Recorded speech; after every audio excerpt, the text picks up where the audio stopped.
girlfriend. They go out, dressed away. And she comes back to the cool side of town. But she lives in my land. She lives in my land. She lives in my land. She lives in my land. She lives in my land. She lives in my land. Remember my fiance? She lives in my land. She lives in my land.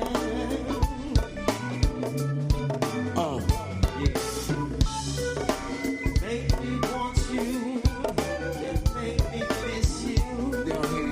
Make me wonder where you are and forget you. Girl, remind me of who we are. We're oh so close, but yet it's so far.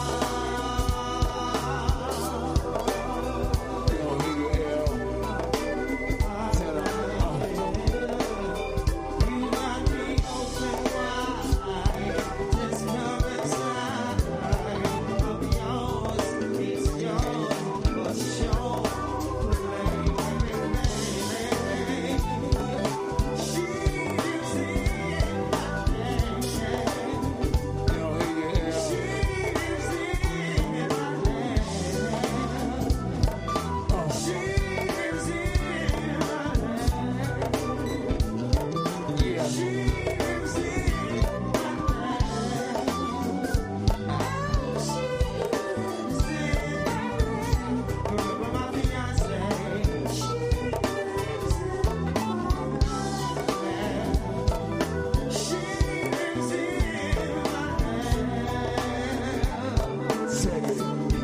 my All I ever wanted in life was to give me some juice. And see these ladies get so loose and comfortable. I can take you on a walk on any plateau, baby.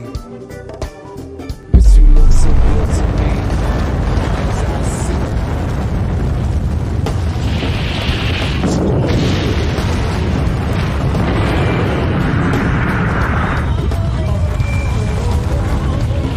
It's warming up, feeling no. Z-Ride and Roro. Sue. What's up, Sue? You fly ass nigga. T-Ride, T-Ride. You say drink. Good one way. New day, same thing. People in the streets, but the government, they ain't doing a damn thing. Turn up. I drove in liquor stores and photos and 24. We're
Sorry for the delay. Sorry for the delay. Oh my goodness, I can't believe it. I set my alarm and I just slept right through it. Didn't even hear the alarm. And yeah, so I guess, a brother needs to learn how to follow the sleep rules. That means get enough sleep to make sure you don't need more sleep. And I needed some sleep. It's my day off gladly, and I got like 5 days off, so I guess I just needed to really catch up on some well needed sleep. But in any case, we are here. I'm live, and I'm going to be discussing along with you all and whoever hops up on this panel. We're going to be discussing today who can be black, who are black people. And that sounds like, I know some of y'all might be like, damn, why'd you pick that topic? That's a no brainer, right? I also thought the same thing. That should be a no brainer, but it's not actually a no brainer.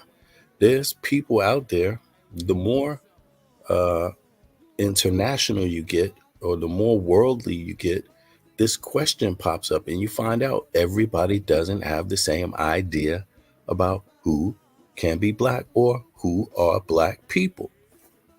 It's just that simple. It slightly changes depending on where you are. Um, Along with everything else, everything changes slightly depending on where you are in the world. So that's what we're going to be discussing. Can you hear me right now? You said audio crazy right now. Yo, if the audio is good, press one, just to let me know. Audio crazy right now. Yeah, let me know how the audio sounds. That way I can fix it before we get into it. It sounds good. Okay, okay. And I have an example. I was on a panel. No, you good? You good? I was on a panel the other day over on Shaka's live. Now I forget Shaka and Dugu Komet. He's got his own page, and he has panels, and folks hop up on the panel all the time. Um, Different folks, and there was a decent conversation. It was a good live, a good one. I'm gonna try to find it here. But then somebody came on the panel, a young lady. She was really cool, or a woman. I shouldn't say young lady. She's a woman, right? And presumably my age. I've seen her around. Her name is Kat. Her name is Kat, and that's her YouTube name, right? And she came up with a interesting thought, which was a little shocking, but folks didn't really have time to continue, so the live got busted up. But let me try to find this live because she made a statement that a lot of people didn't agree with. Here we go. Boom! I found the live already. Can y'all see this? Yeah, I don't know if you know Kat, but she's been around for a little while. Um, on the YouTube streets. I don't know what her real handle is. So if anybody got her handle, reach out to her, see if you can find her. Tell her to hop up. You know what I'm saying? If anybody out there really knows who she is, and if not, she can hop up another day. But it bears the question anyway. Regardless, who can be black? Who are black people? Now let me come to the end of this live and see if I can find where the statement was. Um, Boop, boop, boop, boop, boop. Let me see here. In Central Africa, they're not talked about in the same kind of, Yeah, that's a you big know what I mean? problem. Like, Yep. yeah, and I And think that it's that go pulls ahead. into that Yeah, that it's funny you say that inferiority. because Mm. I was just saying, and to follow Sorry, up on Mahas. that, Yeah, V Bennett. Yeah, you spell it right. Yeah, Mahas. Yeah, yeah, yeah, to MA. follow up on that, I just saw the other day, like black people don't know how great they are because it's not just in ancient time. It's hundreds of years ago, it's yesterday, it's today. The Mm. majority of things that humans use on this earth is black people that create it. Even if they don't create what you used to do today, they started it. They started the idea, so they don't get credit for it as usual. But just the other day, when it was yesterday, I saw Mm. another black African inventor who made gloves for sign languages because his niece, she got that issue, can't talk and whatever. So it was hard for them to understand. So he made the glove that when she do the sign languages, it register what she's saying, like in a computer Mhm. thing on the glove. You see what I'm saying? So it probably Mhm. end up on the I'm just going to let it rock from here so y'all can see the the incline, right? So here we go. computer screen, or it have a speaker or whatever. But that's just to show you how great black men are. Every time you turn around, I see an African, and they always young and they inventing new stuff. Mhm. And sometimes they even get their ideas stolen because they don't have the money or the The resources in. resources for Right, development. Exactly. right. Just like Mhm. the other guy that create the self power TV. Not Mhm. long after I saw that what what's going on with him, he's still trying to do it, but some other white person took his same idea and brought up the same idea, but probably just did it his own way. You see what I'm saying? But he just stole Mhm. his idea though. So Mhm. black people need to stop that thinking that we are not great, because everything that comes with greatness, once it's black, everybody have to figure out, were they really black? You see what we don't say? Did the Greeks do this? Did the Romans do that? Mhm. You see what I'm saying? And it's a Mhm. damn shame. So anyway, when you was growing up as a child, of course, we know you guys call yourself whatever you call yourself, where you from, your tribe, you know what I mean, your location and all of that. But Mhm. when you talk to each other about color, what would you call yourself? Like, I mean, some people are brown skin, some people are dark skin, but in general, and like a general conversation, like, Well, yeah, yeah. Well, of course, like what? Okay, when I'm talking to, say, I'm in the UK, right? So I meet a lot of other Africans or Caribbeans. So when we talk about where we're from, we don't just mhm. say I'm black because No, that's yeah, it okay. You can. wouldn't. Now here we go. You see, now so she's saying, and this is a good point. This is interesting. That's the center of the live today. You know, who can be black, right? Who can be black? It's very simple. Who can be black and who is not black? Who can't be black, right? And you would think this would be the same rules, right? It would be a clear understanding. But here is a very important difference to highlight, which is why we're here today. And anybody can hop up on a panel. We're going to check this out and review this statement, um, because the rules seem to apply differently. Now, not only do the rules seem to apply differently, let's think about it now. How does that affect our movements on the ground in terms of our human rights? If you have a different identity, where can you find your identity in whatever human rights charter or in whatever movements for your rights are on the ground? How do you find your place, right? Where do you exist? Because obviously everybody got human rights, right? But check this out. When they work on human rights and when a government, even not even human rights, civil rights, when a government needs to identify a group of people to work on, to help, to service, you need a name. You need an actual identity. You need a group to point to. Now, check this out. Check this out. Can see that it's not going to tell Yeah, you anything about right, where who I'm you are, from, my background. right, So right, I say I'm yeah, from a lot of. and like a general conversation, like, Well, yeah, yeah. Well, of course, like what?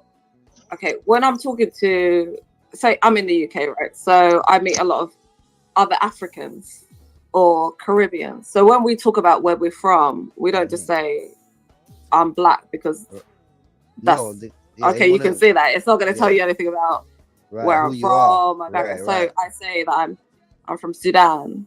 So they're like, okay, you're from Sudan. They're from Nigeria. They're from Ghana or Malawi or wherever. That's how we talk to each other. And yeah, then we can talk about, oh, what tribe are you from? Like you said, like, right, and then we can get deeper into that because we're from Africa, we understand that conversation, right? right, So when we talk to maybe Caribbeans or Americans, they might not get it. because the language might be a bit different, you Yeah, know. and I think You sometimes see what I mean? even if they do get it, I think like it's not a conversation to have because we resonate with each other based on our parents to begin with. You see what I'm saying? It's We like, do, but like just just us have sharing the same skin or that's what certain I mean. features Right, together, right? Does not right, really. We could look. Me and you could look actually really similar. You could look like my brother or my uncle or my father. You know, we could look very similar. But when we ask, like, where are you from and where am I from, we're gonna tell two different stories. You know, and right. that tells a different Yeah, culture, a different of course it language, do. a different history, right? So Yeah, our outlook is going to be different, how we perceive and people. let me give you the question better. Let me tell you like this. It's like if you before you even came to the UK and all of that, and you was in Africa where you from, Mhm. and you might see somebody from a other tribe or another country, you identify them by the way they look and their color of their skin, right? Because if you see something other than that, like a European, a Chinaman, or whatever the case may be, you're gonna identify them as such based on their appearance, right? Well, I will tell you from Sudan, which is a very diverse country, right? So we have, when I was growing up in Sudan, we have South Sudanese before we were split from South Sudan, right? So we had South Sudanese that look very phenotypically very different to me. And then I had people from Arab countries that were like that look light from, Right, you know. So right, but we were all Sudanese. We right, from the darkest to the lightest. So to me, I had a different right. idea of what it So meant to be okay, black or so race. You see what I'm saying? so when you say Arabs that they look like, Okay, Andrea, I'm gonna rewind it and play it again, but I'm gonna let it play from here too, because she's gonna say a little bit more. But I found it interesting because now the question is not what is your nationality, and in her case, Mhm. Kat's case, and I hope she comes up and sees the live or comes up later. But in her case, Sudanese is the nationality; it's not the ethnicity, right? Mhm. And I found it interesting that she kind of mixed up being Sudanese with black right there. If you listen, maybe it's just a mistake in wording, but let me just play that back real quick. Well, I will tell you from Sudan, which is a very diverse country, right? So we have, when I was growing up in Sudan, we have South Sudanese before we were split from South Sudan, right? So we had South Sudanese that look very phenotypically very different to me. And then I had people from Arab countries that were like that look light from, right, you know. So right, but we were all Sudanese. We right, from the darkest to the lightest. So to me, I had a different right. idea of what it So meant to be okay, black or so race. You see what I'm saying? so when you say Okay. Maybe I'm not understanding that, but it's not important to really understand that comment because she brings out a larger point. But you want to say anything, or should I just keep playing? No, I was just going to say, I think, depending on where you are in the world, like, if you're around nothing but black people, you're not going to say I'm black, right? It's because it's not Right. necessary, True. right? True. So when you get around different groups of people, like here in America, for instance, I don't care what country you came from. If something happens here in America, the first thing I'm going to ask is what color were they? They're not going to Right. ask you what country did you come from or where did you. No, they don't care about nothing else. You don't have to speak. You don't have to say anything.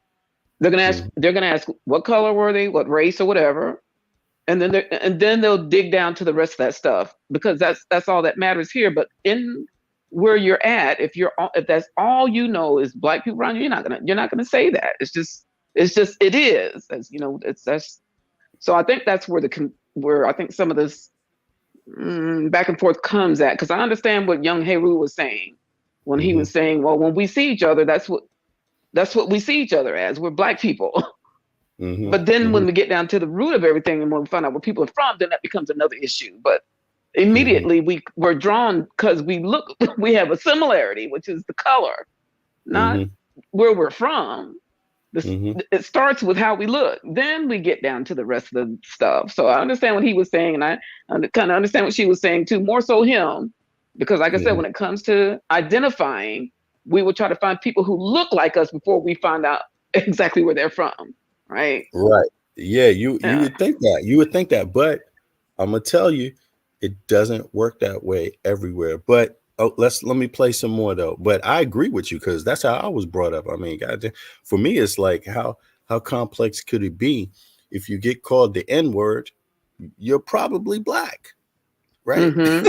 I mean, Mm-hmm. Because duh. You know what I'm because I have some friends who are Haitian, saying? and they when they come to America, they try to find other Haitians. But Hmm. some people think I am. They look at me and they think I am because I'm with them. My friends I've known for 40 years. And because Hmm. I'm with them, it's assumed that I'm Haitian because That you're I'm with Haitian. them yeah. And they're Hmm. like, you even look Haitian. I'm like, okay, whatever that's supposed to look like, right? So I'm just saying, I find myself in those situations where, people think you're of a different ethnicity because you're with a group of people, and that's only because we all look alike. It has nothing to do with even with them hearing anything that has been spoken out of my mouth. Hmm. It's just the assumption that comes with that. Even from other Haitians, they assume they'll start speaking to me in Creole. I understand a little bit, but not a lot of it. I understand a little bit, and they'll start Hmm. speaking to me. I'm like, no. Oh, so you're American? Yes. So that's what I'm saying. Right. I get that, and the identifying marker is the color of our skin. It has nothing to do with knowing anything else about me, because they Right. don't. You know what I'm saying? So anyway, Yeah, yeah, it that's shouldn't take that long, right? But maybe it's more complex than where we think it is sometimes, and we're just used to it, yeah. and maybe we overlook a few factors. But let me play it because it broadens now. Check it out. Mm-hmm. Arabs that they look lighter than you, because like in the Virgin Islands it's the same thing, we all one people, you know what I'm saying, regardless of Yeah, where the person came from, but we still identify who is who based on their appearance. So when you see the Arab that's Sudanese, do you but they're you, still Sudanese. right, but you know the difference by their appearance. I guess so. I get what Uh, you're saying. yeah, I know. Yeah, I'm just picking your brain, yeah, you but know. yeah. You're always gonna see like someone that that's maybe Yeah, being integrated into the culture or our right, country. You know what I right, mean? Like we're right, not right. super, we get it, right? So, but we Mhm. still don't. In day to day, we don't be like, oh, you're not Sudanese, oh, you're this. We don't Right. point each other Yeah, out right, like right, you're right, not one right. of us, and there's Right. not It's that just like like I'm colorist saying, thing. Yeah, like because the in Sudan you have the South Sudanese, which are literally the darkest people on the planet, right? And then you right, have like people from Yemen or Libya, wherever they came from, Saudi, that come and live in Sudan and intermarry into our culture and stuff. right. So we have all different, but we all live But together quite happily. Like, yeah, it yeah, wasn't. yeah. I totally understand that. But if I go to Sudan tomorrow, you think somebody would ask me where I'm from? Oh, who if I'm No, Sudanese? Oh, okay. That's no. cool. Yeah, that's cool, Sudanese, do you know what? Do you know how many Americans I see that look like Sudanese people? It's kind of funny. Like, I do. Yeah.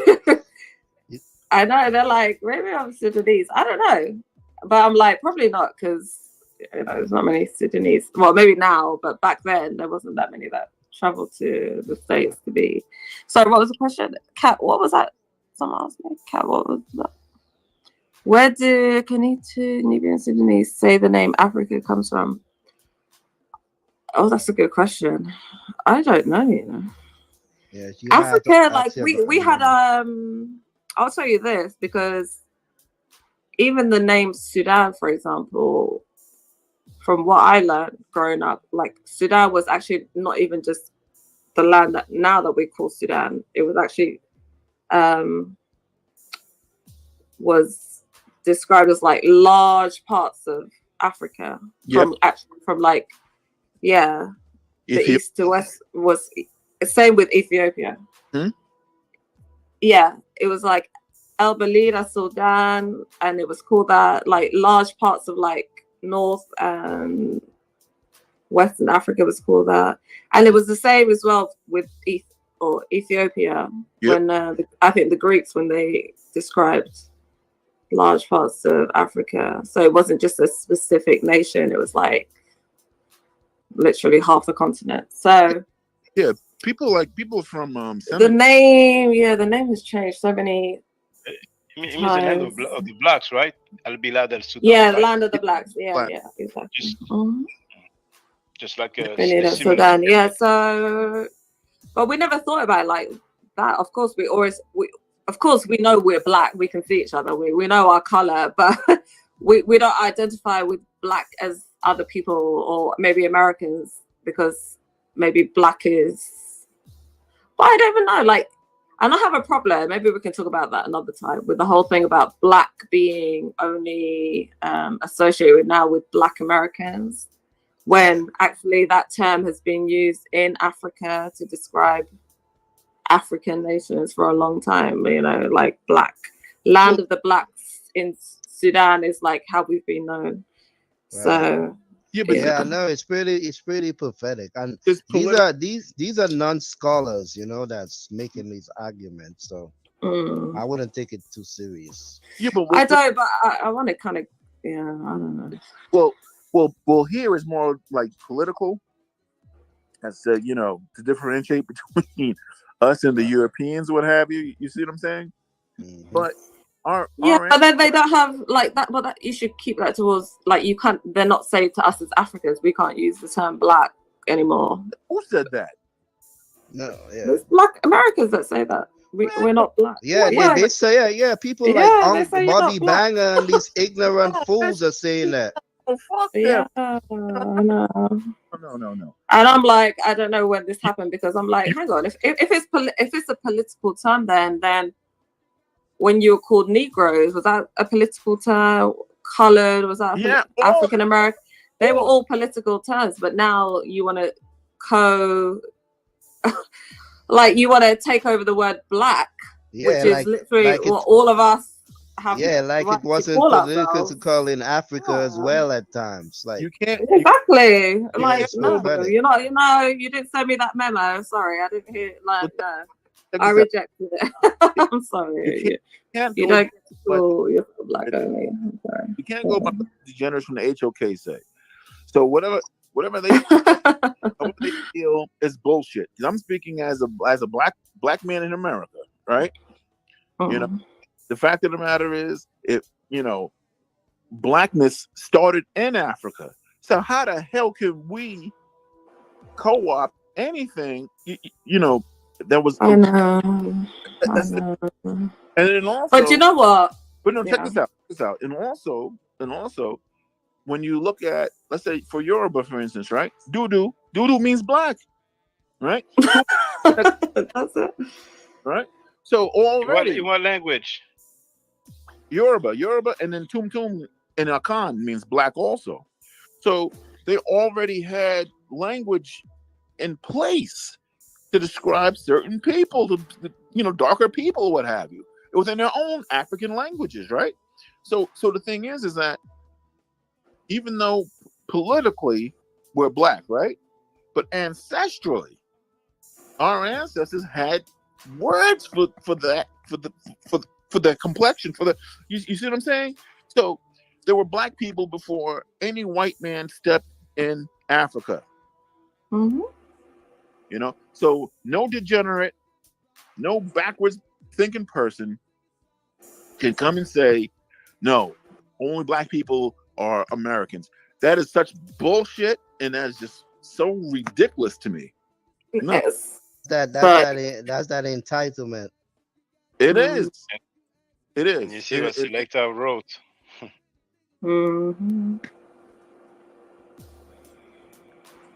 I'm It's sorry, like you can't have it's rough. that.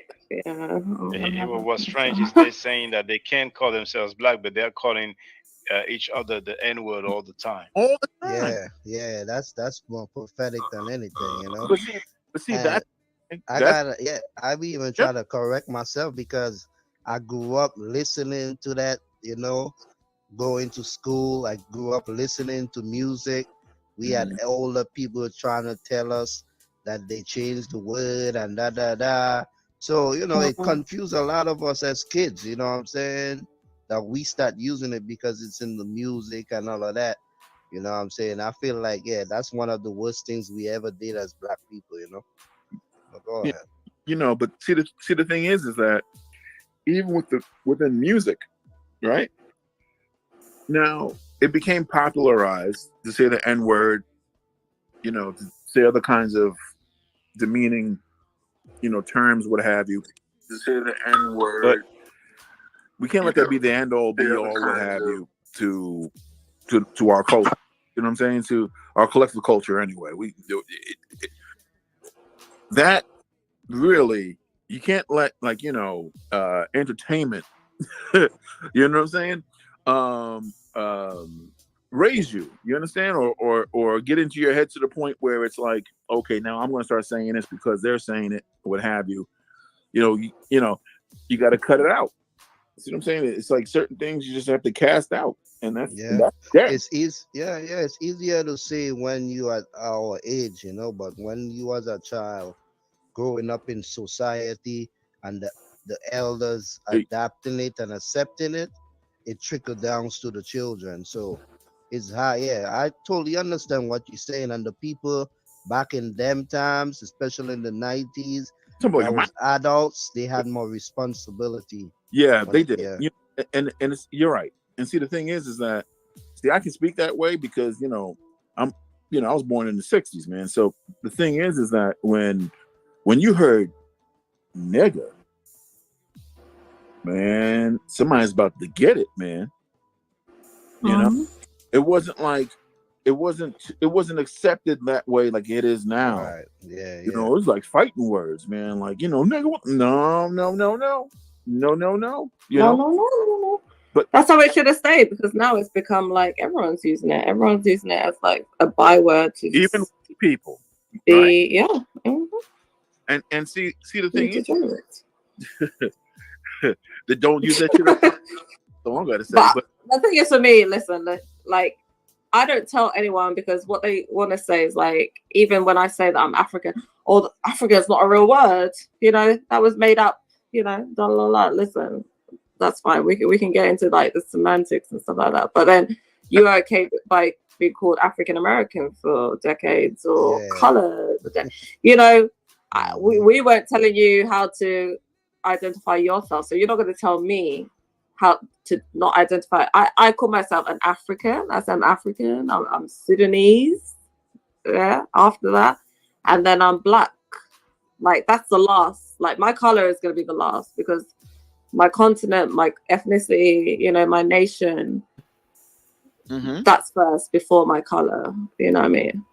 And that's it. Then I can say I'm black. Whereas in America, Let's stop. Hold on. Hold on. black is your first identifier. it's real. Let's stop it right there. I think we heard a good amount of information right there. And I'm glad that Kat actually said this because it gives us a chance to have a conversation. Now, I know first of all, Pumpkin, how you doing? And I see Divinely Inspired here also. Uh but let me ask you this, Divinely Inspired. You were there on the panel. Yep. What did you get out of this? What popped in your head when you heard this? I mean, did you hear anything wrong? Well, I mean, at that point, it is what it is. I mean, that's how she identifies, you know. Mhm. But What do you but mean? What do you mean? That's how she identifies. she What you mean by that? she can identify as being Sudanese, and then black would be somewhere like last, because once you say Sudanese, you really don't have to say black anymore. You don't have to even say it. It's Let just me, yeah, let me roll that back. That last thing right there. Be called African American for decades or Yeah. colored. You know, Mhm. we weren't telling you how to identify yourself. So you're not going to tell me how to not identify. I call myself an African. I say I'm African. I'm Sudanese. Yeah. After that, and then I'm black. Okay. So that's interesting. That's interesting. Now go ahead. Go ahead. Go ahead. Yeah, well, basically, that's what she said. But I don't know who's telling her she can't identify as being black. I mean, that she's just looking at HOK videos. She said that's third. She Yeah, identified third as yeah. black. Well, they Second as what? Second as hold on. Let me hear that order again because I believe that's relevant. The order. How to not identify. I call myself an African. I say I'm African. I'm Sudanese. African, Sudanese, and then black. Mhm. Right? And we're talking about identity, right? So then black. So that would mean the last of the top three is black Right. in But terms see, of identity. Go ahead. unfortunately, due to the task, we lost our so-called group or tribal identities. In Mm-hmm. fact, we are a mixture of different peoples, right? Mm-hmm. Mm-hmm. Because of that, of that circumstance, right? Because of enslavement, right? Mm-hmm. So we can't say, "Hey, I'm Yoruba. Hey, I'm a Khan. Hey, I'm Mm-hmm. you know um uh uh uh, uh from Mali, whatever, But Mm-hmm. I mean, the thing is that um it our blackness and our Africanity is not diminished. You see what I'm saying? Mm-hmm. Because if you look at the definition of African, it can mean someone directly from the continent Mm-hmm. or people, who descend from those people from the continent, Mm-hmm. Mm-hmm. Right. right? Yeah. So, so therefore, we are African, True. right? True. We may not be native Africans, but we are Africans nonetheless. Mm-hmm.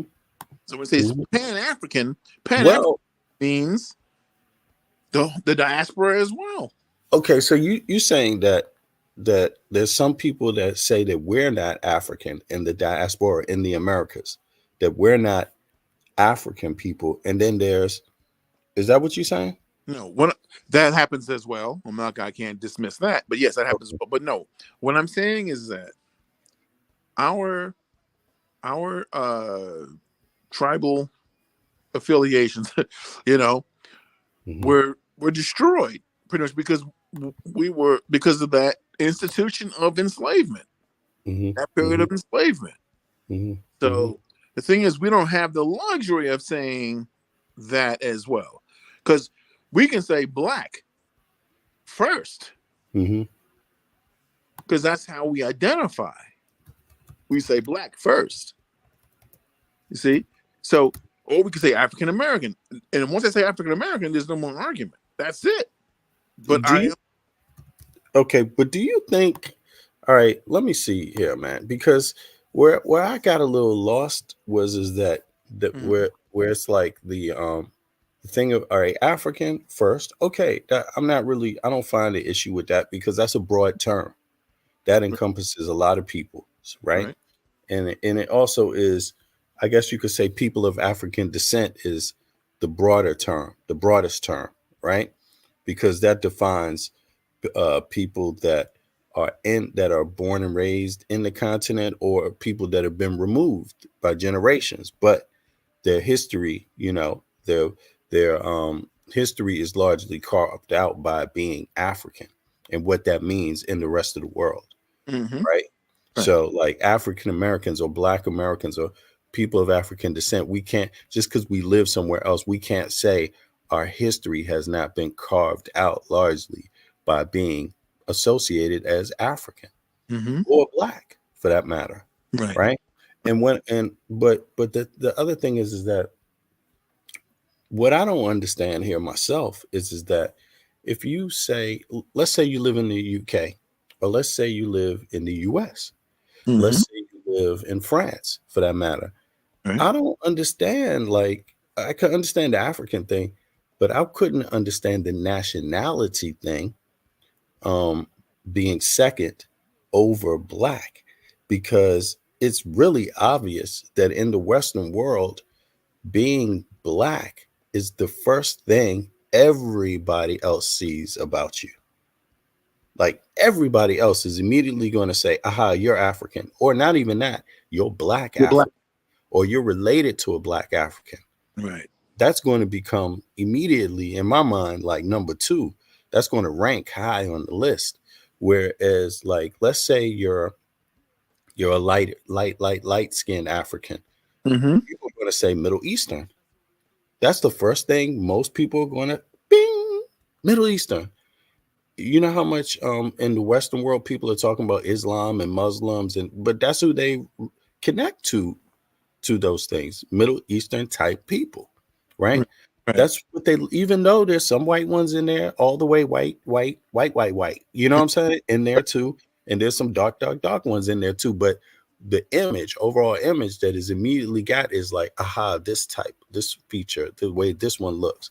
And so to me, it seems like what would go along with your identity in the Western world is black, not your nationality, because what use is your nationality in the Western world if you're African?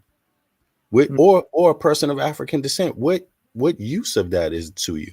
Like, you're going to be a tiny little group of people that's going to become pretty much obsolete. I mean, but maybe I'm misunderstanding the comment, because, and maybe there's some privilege there, like, because to be Black American, right? Right. You don't, we don't think small. We don't think small. I'm talking about in the diaspora when we travel abroad. We don't think small, meaning that our rights are not, we do, our rights are protected somewhat by the embassy, by the stature of our country. Right. So we're not running around saying like worried about the fate of African Americans. We know our fate is like, we Black, we're African Americans, we're tied to the transatlantic slave trade, and F anybody else that got a problem with it. That's kind of how African Americans roll. At the end of the day, we don't do it rudely, but we're firm in that. Nobody challenges that. But But maybe if you're Sudanese and maybe everybody's challenging that. Maybe everybody's challenging your right to exist. but And so maybe that raises the level, like where she says Sudanese comes second and Black becomes last. Or maybe when you're Sudanese and you live in the diaspora, all the other Black people aren't standing together with you in that Blackness. Maybe not just Sudanese. Maybe if you're Somali, or maybe if you're Nigerian and you're in the world, you're outside of your country. Maybe everybody else isn't standing together with you in that Blackness. So maybe that Blackness goes down. But when you African American, it seems like a lot of people associate Black to us and standing together. Maybe is that what she mean? Because when I first heard the comment, I thought like, damn, this is kind of weird.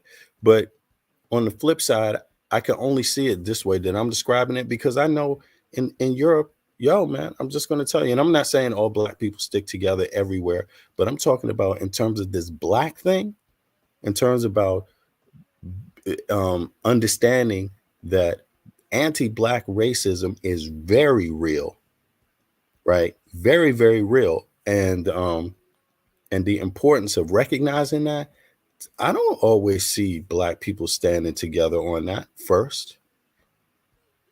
You see what I mean? Like, I see more so African Americans doing that.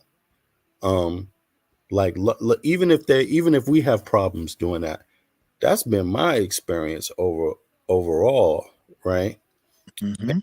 Um, but when it comes to identifying as Black, like someone's right to say, my right to say, hey, I'm Black, I just look at it as like anti-Black. It's associated with anti-Black racism. Like, anti-Black racism has carved out a big part of our reality, a big part of our history, and is a stone cold fact. when people look at that kind of person, immediately they say your genes are going to wipe out our genes. That's what I think people do subconsciously. So they worried about this group. You have to be over here. You can't be with us. You can't marry our children. You can't. We don't want you in there because you're going to change how we look. It seems to me like every group around the world that's not black, that's not quote unquote Negro, understands that automatically. If you're an Asian looking person and you mix them up with a Nigerian person, you know that person is never going to look Asian again. If you're a Scandinavian, white type, blue eyed, blonde hair, and you mix that Negro up with this person, that black person, you know that child is never going to look typically Scandinavian again. If you're Arab, you know that's over. So for me, I look at that blackness as being like real, like that. Like, I don't disassociate my blackness from anti black racism because to me, that's just one of the most important components. Because again, I'm black doesn't mean your nationality. It doesn't mean it doesn't mean your, what did she say? It doesn't mean your nationality. It doesn't even mean your location, bro. Right. It's that deep of a fact. Like, no, this is deeper than your nationality. Yeah. It's deeper than your location. So why shouldn't anti-black racism be at the center of who is black and who's not black? Well, right. And see, the thing is that you hit the nail on the head. There's a lot of fear and jealousy and hatred around us. You see? Mm-hmm. So when our condition is because we are black. You see what I'm saying? So Right. hide behind anything else. We are black. That's it. I mean, it is what it is. You want to say African American? You can call yourself a head of lettuce. The whole thing is that we are black, bro. You know, Mm-hmm. our situation. Our ancestors were dragged here against their will, right? Put under Mm-hmm. all kinds of disgusting and demonic circumstances, situations, right? Mm-hmm. And see, the thing is that we would call all kinds of slurs or what have you, right? And we still showed excellence in the Mm-hmm. face of that much adversity. So, you know, yeah, so yeah. So I'm black and I'm damn proud, man. And it's first for me. You Yeah, see, for me, it's first first. too. I look at people that don't understand that as partly insane. Yep. Now, not like not that your nationality. Now, to me, I see nationality as like language. It's a secondary thing.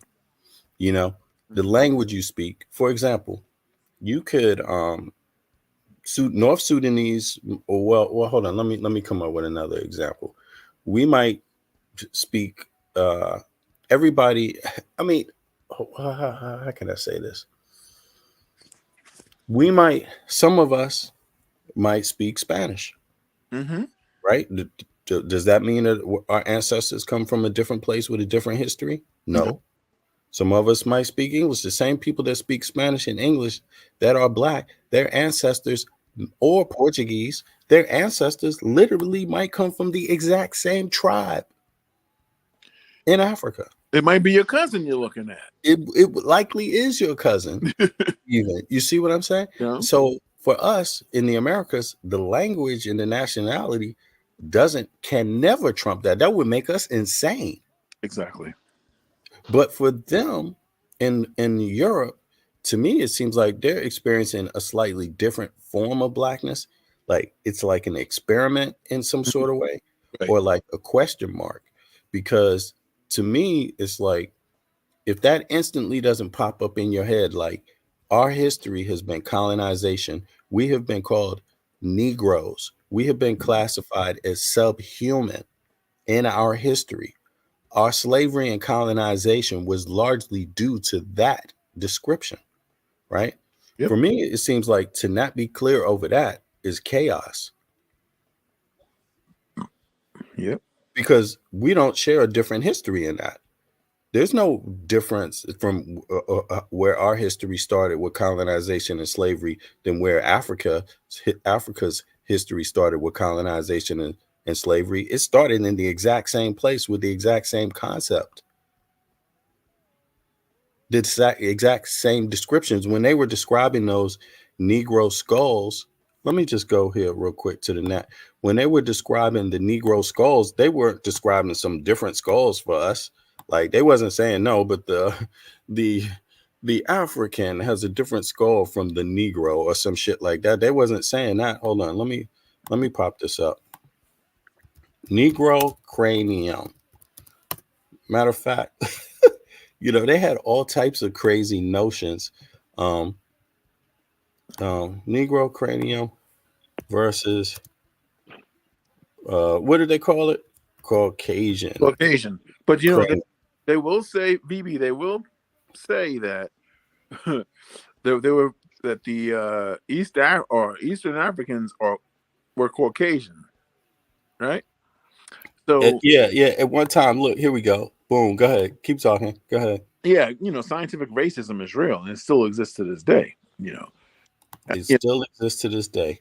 and they'll say yes. Oh well, this is a Caucasoid African. What? It's like how Zahi Hua says that no, the ancient Egyptians weren't black. They weren't black. No, they were just brown skinned Caucasians or some shit. You know, Right. it Now doesn't you make see this? Go ahead. Yeah. Go ahead. Sorry. Yeah, yeah, you're right. yeah, because Africans come in several different phenotypes. So it is what it is. But this is it right here. Look, the Mhm. same thing, the same wave that hit Africa.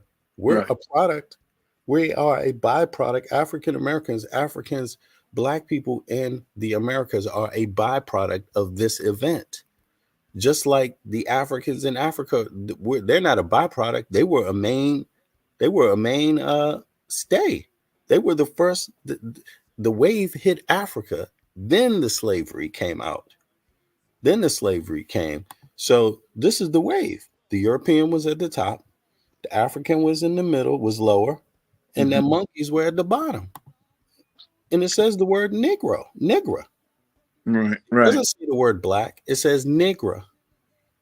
So Well, it's French. It's for black. Yeah. right, it's French, but they got a lot of different. Well, maybe that's the word that we're using. I think there's a lot of different variations of this, but we check it out. But I've never seen one of these that said black. But I don't know how significant that is per se, just due to language and the history of language. It's the same thing. Yeah. It's just Yeah. But right, but it's clear here that if you are, what they mean by Negro is black here. right. That's those things are synonymous here. They mean you are lower on the human scale. That thinking, scientific racism, Hmm. was the logic behind the weapon, the guns, the machine that enslaved and colonized. Yeah.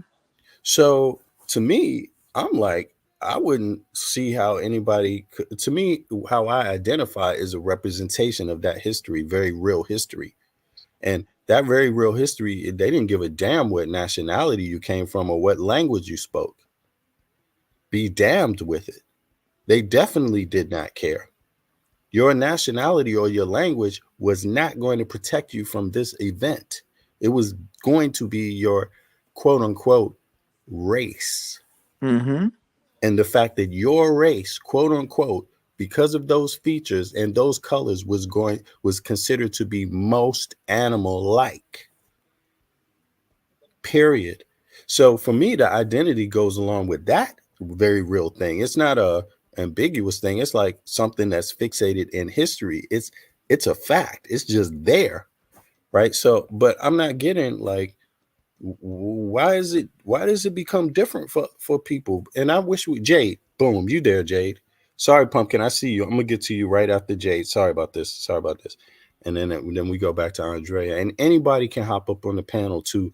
Anybody can subscribe. You can get in the chat if you subscribe. But Jade, you in the UK. What's up with this, bro? Well, unfortunately, um,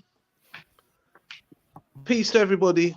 Respect all. Shout Respect. out VV Peace. man. Yeah, man, respect. And unfortunately, the way I look at it just uncovers sort of an ugly truth of the experience in the UK.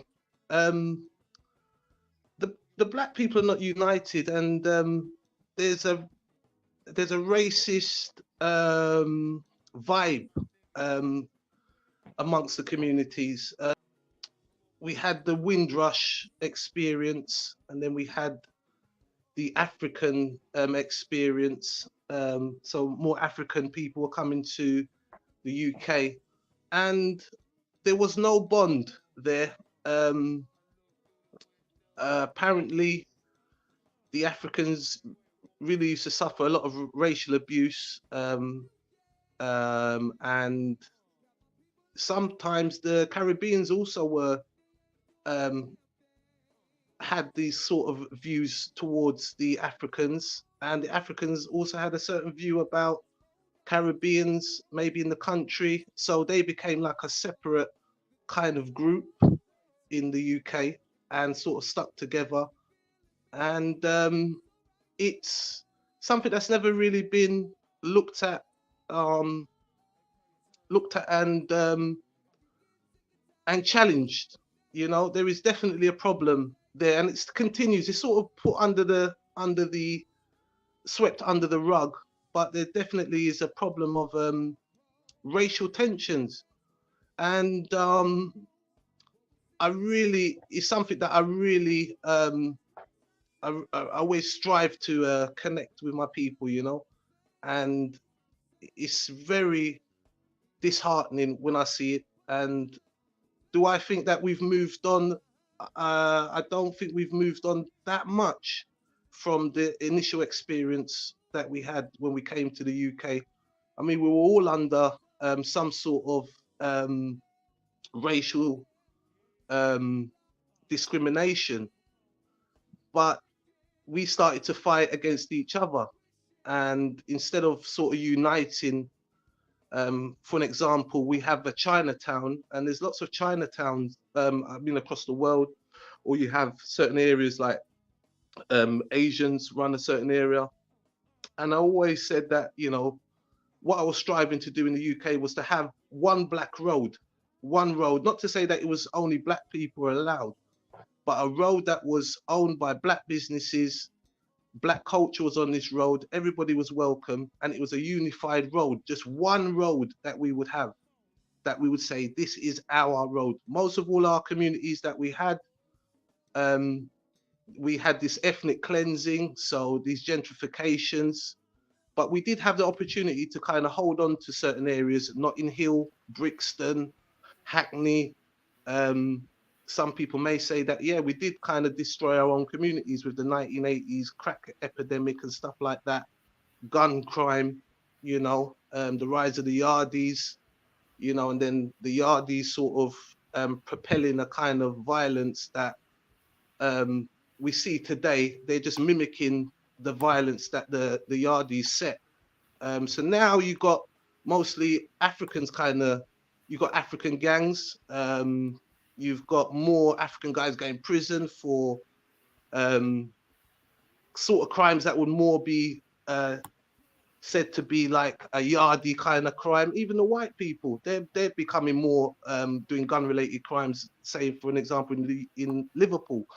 So Hmm. I'm just saying there is a problem there, and you said rightly about the colonialism. So you know the colonialism in Africa, and also that is also a unique thing because, for an example, people in the west coast of Africa, say for an example, Ghana or Nigeria, will be more tended to be English colonialized. And then you have the Eastern African states that were, some of them were Italian.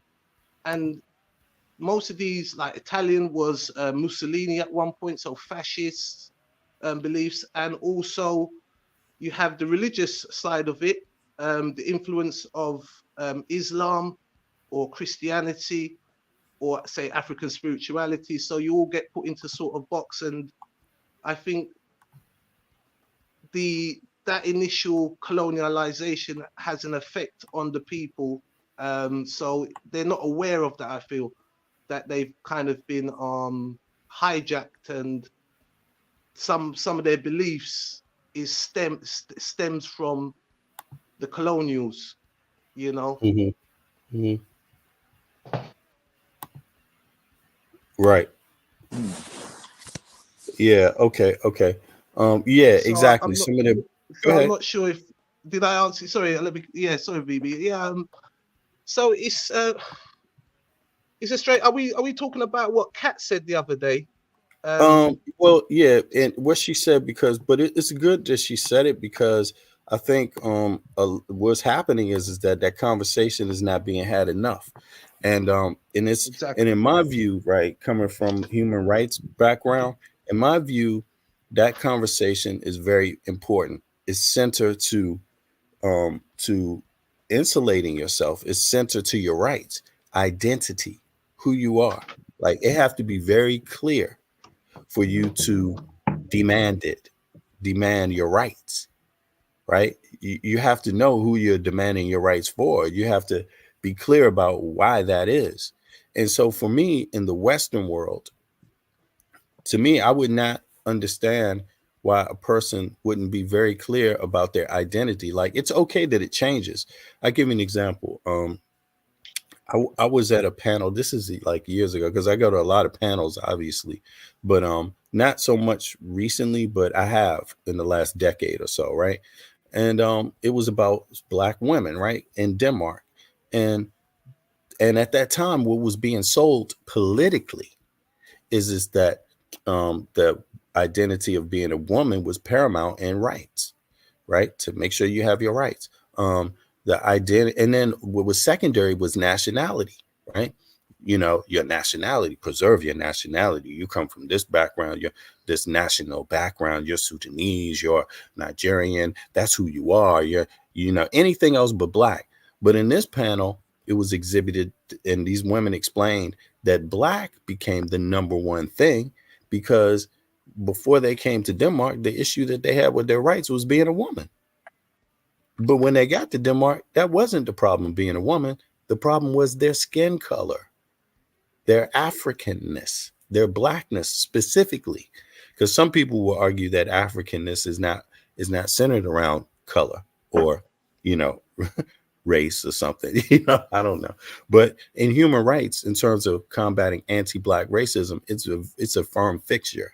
Anti-black racism is pretty much the thing you're trying to combat when you travel the world as an African, right?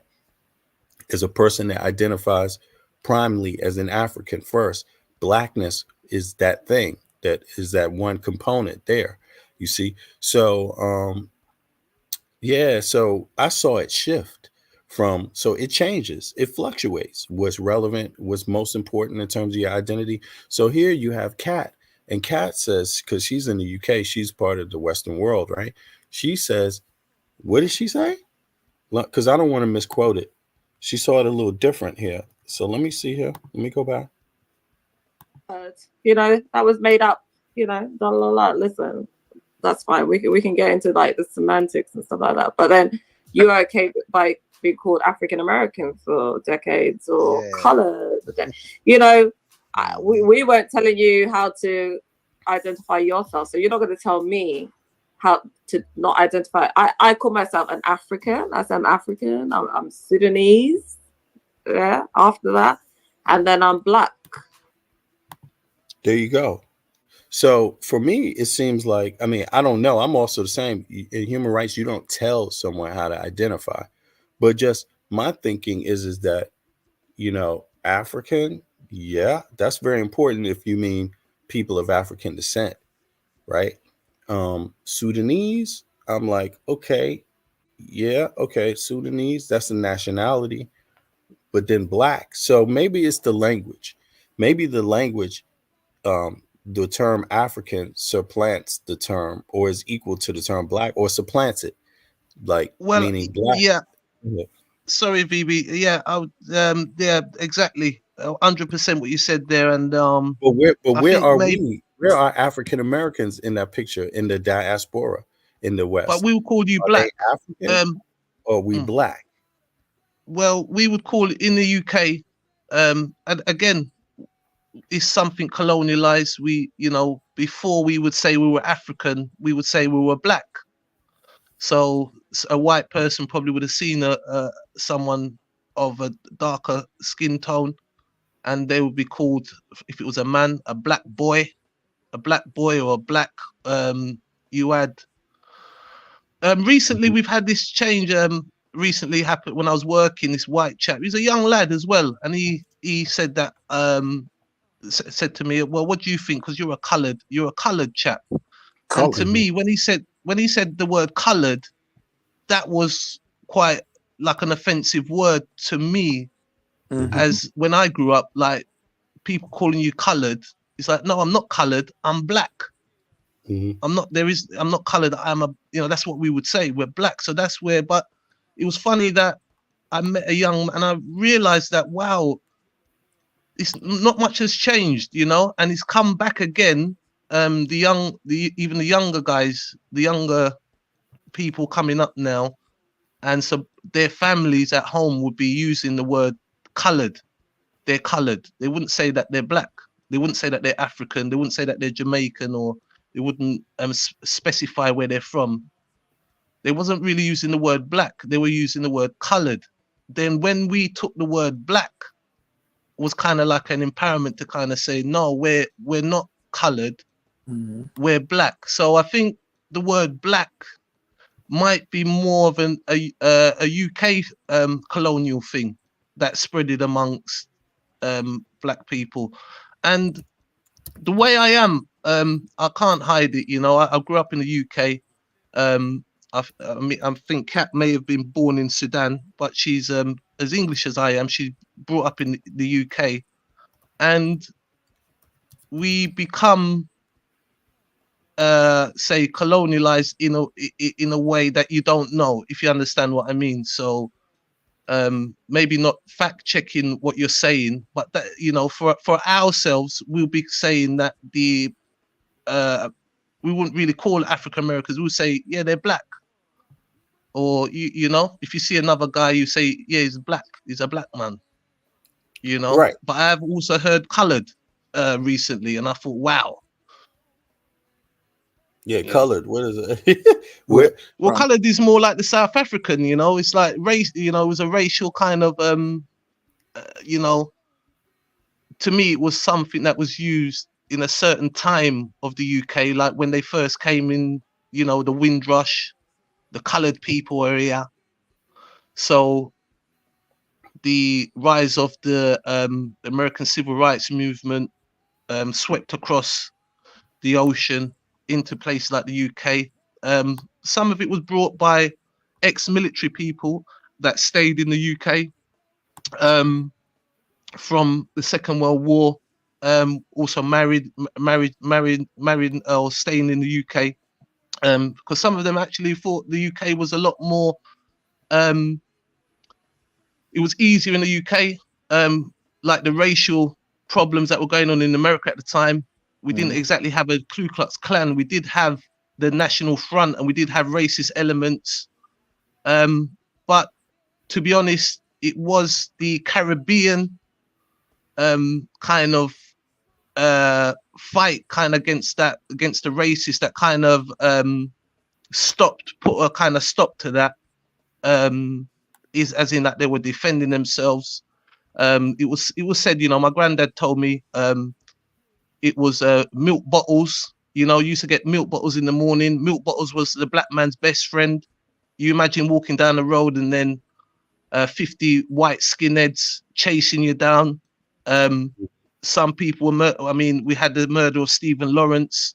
We had murders. There was a chap I spoke about as well. He got murdered, aspiring lawyer, and this was a unsolved crime. And I might have to write a letter to Scotland Yard for them to open back this case. And I think I'm going to take this case up and try and find the scumbags who done that, and get them done for killing one of our brothers back in the day, you know. And I mean, my father, I can give you an example of racism in the UK. My dad was working as a plumber, one of the only apprentices, young apprentices coming from Jamaica. My dad came to the UK around 15 years old. My old man, shout out to Justice. And when he started, was under the wing, sort of like a Mike Tyson, Custody Amato kind of scenario. So he was under the belt of a English white man, and basically took my dad in as a son and showed him, you know, plumbing work in the UK, which would have been a bit different to the plumbing experience in Jamaica. And he had a best friend. He was Irish, and they went to a pub. And when they walked into the pub, um, sort of a silence come across the pub. My dad's a black man, and my dad's light skinned as well. I mean, he's not dark skinned. My dad's a light skin, but my dad would never say. My dad's always said he's black. He's never said he's a redskin or anything like that. My dad would always say he's a black man. And so they went up to the bar, and Chris said to the barman, 2 pints. The barman turned to Chris, leaned over into his ear and whispered, "I'm serving you, but I'm not serving him." Mm-hmm. So with that same comment, Chris has turned around and gave the guy a right hand, the barman, and the whole pub jumped on my dad, and my dad made it home to my granddad, Mr. Kelly. Shout out to Mr. Kelly, SIP, and Mr. Kelly. And as you can hear the name Kelly, so he's Irish, and this is a man from America. So my step granddad was a Kelly, right? A black man with an Irish name. So that just shows you what was happening in Jamaica. And he asked my dad what happened. My dad wouldn't tell him. He said, "Right, what would you go to the pub?" He's like, "Yeah." And what happened? Yeah, they were racist to me. They jumped me. My granddad rolled up the paper, put on his jacket, and went up to the pub. My dad said the day after the pub was smashed to pieces. My granddad mashed up the pub. You know what I mean? So yeah, so that's a little historical thing. I don't know if that helps anyone out. Right, I hear you. But let me ask y'all this. I mean, is there a discrepancy here? Like, is there some sort of, I don't know, misunderstanding about the terms? Because don't get me wrong, like I see this kind of language being expressed here also where I'm at in Copenhagen, right? And from what I know, from what I've heard from communicating with different activists, across Europe, that I mean, real people that are actually very active in their in their activities as activists, right? With the Black communities or African communities, right? People of African descent, and with that group, it seems to be a trend across Europe. This thinking, and everybody seems to agree that African Americans, when it comes to being Black, have a very clear identity with that, a clear understanding about what that means. Like Black first because of the history, the other stuff second and third. But when I hear, when it comes to human rights, it's termed a little bit different. There's nothing called Black human rights. There's something called people of African descent. But that term is clearly defined by that experience of slavery, colonization. So you can see it. But when I hear a person say, "I'm African," that's not exactly the same thing, is it?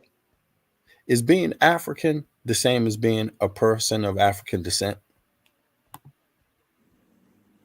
Of course. Yeah, to me it's of course, but go ahead, Beverly, or anybody else that want to speak on that. Just to be Of sure. course. Of course, it is. And the thing with it's kind of hard for me to like relate other than being black. I changed my avatar because something was said in the beginning because about race. I identify as black, but I often get in arguments because I'm told I'm not black. Huh? Yeah, I'm told I'm not black. I've gotten it since I was a kid because my grandfather on my father is half black and half white, more than half white because his mother was half white, his father was white. So my aunts and uncles on his side, blonde hair, blue eyes, that kind of thing. But him and his sister, his family, they always identified us as black. But I get that I don't look black. I'm not black. I'm Dominican because I live around a lot of Dominicans. They think I'm one of them, but I have bushy hair, which is why I'm not showing my picture now. This is an old picture, but I have the bushy hair, the black hair, the big thick, but I have a curly head of hair. It's thick, but I have curly hair. So I don't, like as far as the foreign part of being black, I don't understand that part. That's why I was listening. But in America, I identify as black, but I'm told I'm not black. It's crazy to me. I don't get it, but I'm told I'm not black. But I Well, think I look black. well, who's telling you you're not black? Just people in general. People in general have always told me that. It was the source of trouble. I literally got in fights because of it. I used to get jumped. First of all, I went to a Catholic school. I always went to predominantly white schools. I didn't go to school around a lot of blacks until I went to college. Then I started meeting other black people, but growing up I was told that I wasn't black. They say because they see my father, my father had the straight Caucasian hair, light skin, very light skin. My aunts look like that. My aunts and my uncles on that side of the family look like that. So they just said I wasn't black, and I was always getting jumped when I was younger because I had longer hair, and like I said, I got a head full of curly hair. I don't show my picture yet because my hair. I don't know what I'm going to do with it, and it's just crazy. I'm told I'm not black, but I identify as black, and my father's original. He was born in Virginia, and his original birth certificate, well, wasn't a birth certificate, but it was he was him and his sisters and his brother, they were classified as mulatto. Yeah. Mulatto was the term is a racial term because you had a black parent. You had black blood, so you had to be black, but you were too white to be black, but they couldn't call you white, if that makes sense. They called you mulatto. Mulatto. Now he's interracial, so I'm considered biracial. I'm considered not black by most people, but I still identify as black. I don't know if that makes sense because it's crazy. I've identified. I grew up as black. Always did. Go. Absolutely right there, Bev. Over in the UK, I remember growing up, we used to call mixed race kids half caste.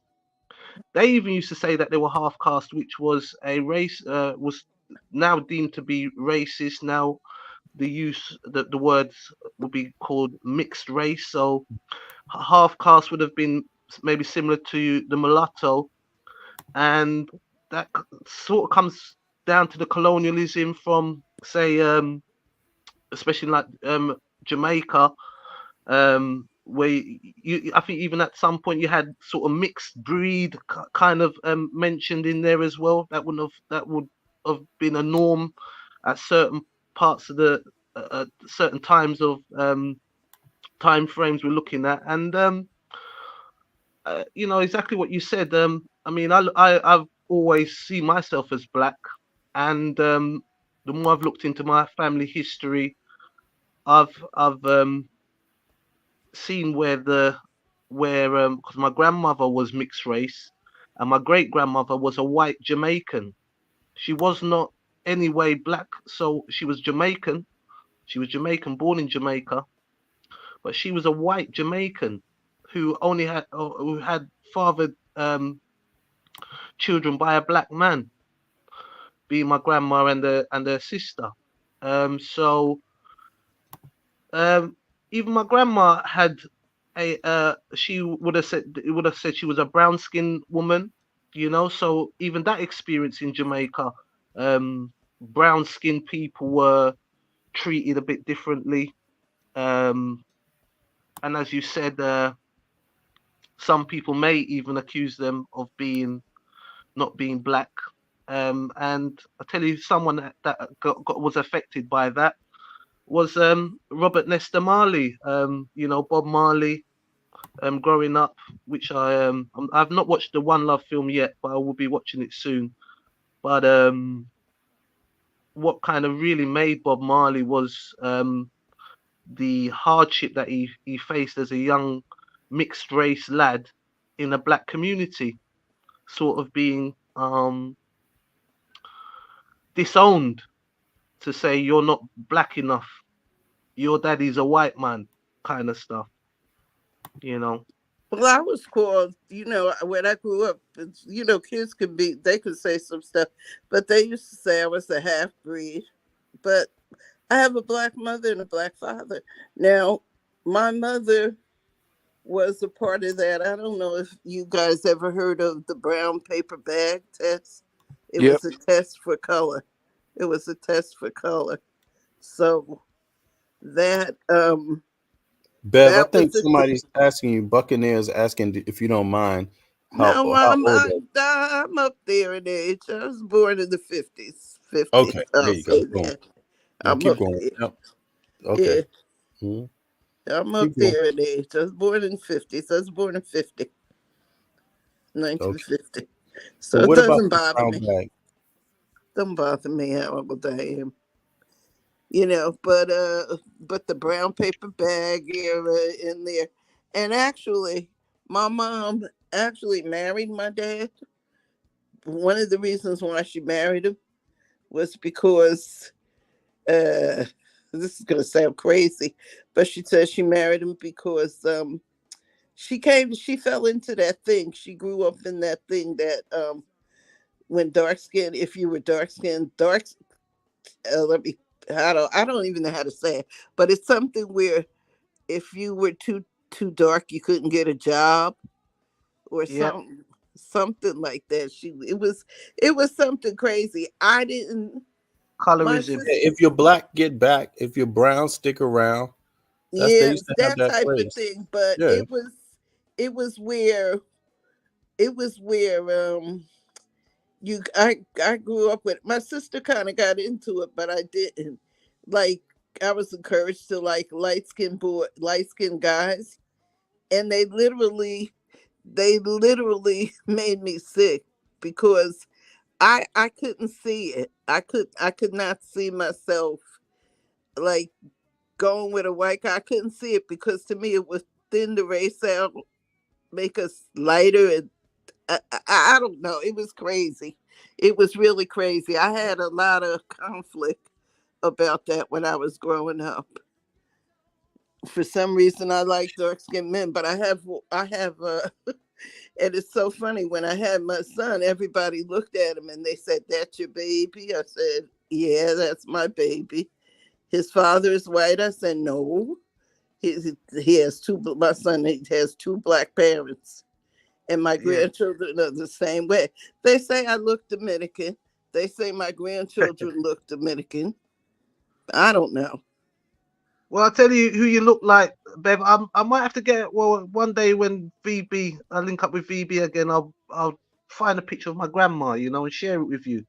And there's not much difference, between my grandmother and yourself, Beverly. Sorry, Pumpkin. The skin color, even facial. Very But similar. it doesn't bother me. But in America, color is everything. Color is everything in America. Hmm. It is. It's a I think big it's everywhere, though. problem. I But think it's everywhere. let me just Mm. interject here. It's like it again, like just for people that want to know what we're talking about that came in late. We're talking about the identity, who's allowed to be black, who is black, and what that means in terms of your identity, like what ranks top, first in terms of your identity, how you see yourself, what's most relevant, what's most important, what's the thing that connects you to life, and who you are. Right now, the thing here is that inside of the human rights charter, if people, and a lot of people ain't going to read this, a lot of people are not going to read it, but there's a lot of people that will. I mean, and so for the folks that will, I'm going to put it in the chat here again. Let me see here if this can fit up in here for folks. And then you can read it. And I would tell people, take your time reading it. It's not that deep. If you read a book report before, then you probably can read this, right? Oh, hold on. Let me find a shorter extension. I see that's way too long. Here, let me put this in, and then you can choose your language, the actual language you want to peep it in. But this is like a human rights directive. It's called CER 34, right? And it's very relevant to everybody's life if they're talking about blackness, right? Or even Africanness, what human rights means to an African person, right? And it's right here so you can see it on the screen. Anybody can find this. Oh, let me take the image down. Anybody can find this. And that image is related. The image that I put up is very related to this anti-blackness. And so I would argue that these things are like intertwined within each other, African descent and anti-blackness. You almost can't have one without the other because that's like gives you the positives and the negatives. What makes you strong is in there, but also what everybody else hates is in there too. What everyone else, how people would try to stop you because of who you are, what your history is, who. Now, if you read all of this stuff, right, inside of this charter, it describes like the many different ways you can be a person of African descent. But one thing that's universal in terms of human rights is that it's all encompassing, meaning that even just the fact that a person pretty much identifies as something in any way, shape, or form, like, so being a person of African descent is not just color in this directive. It's not, Exactly.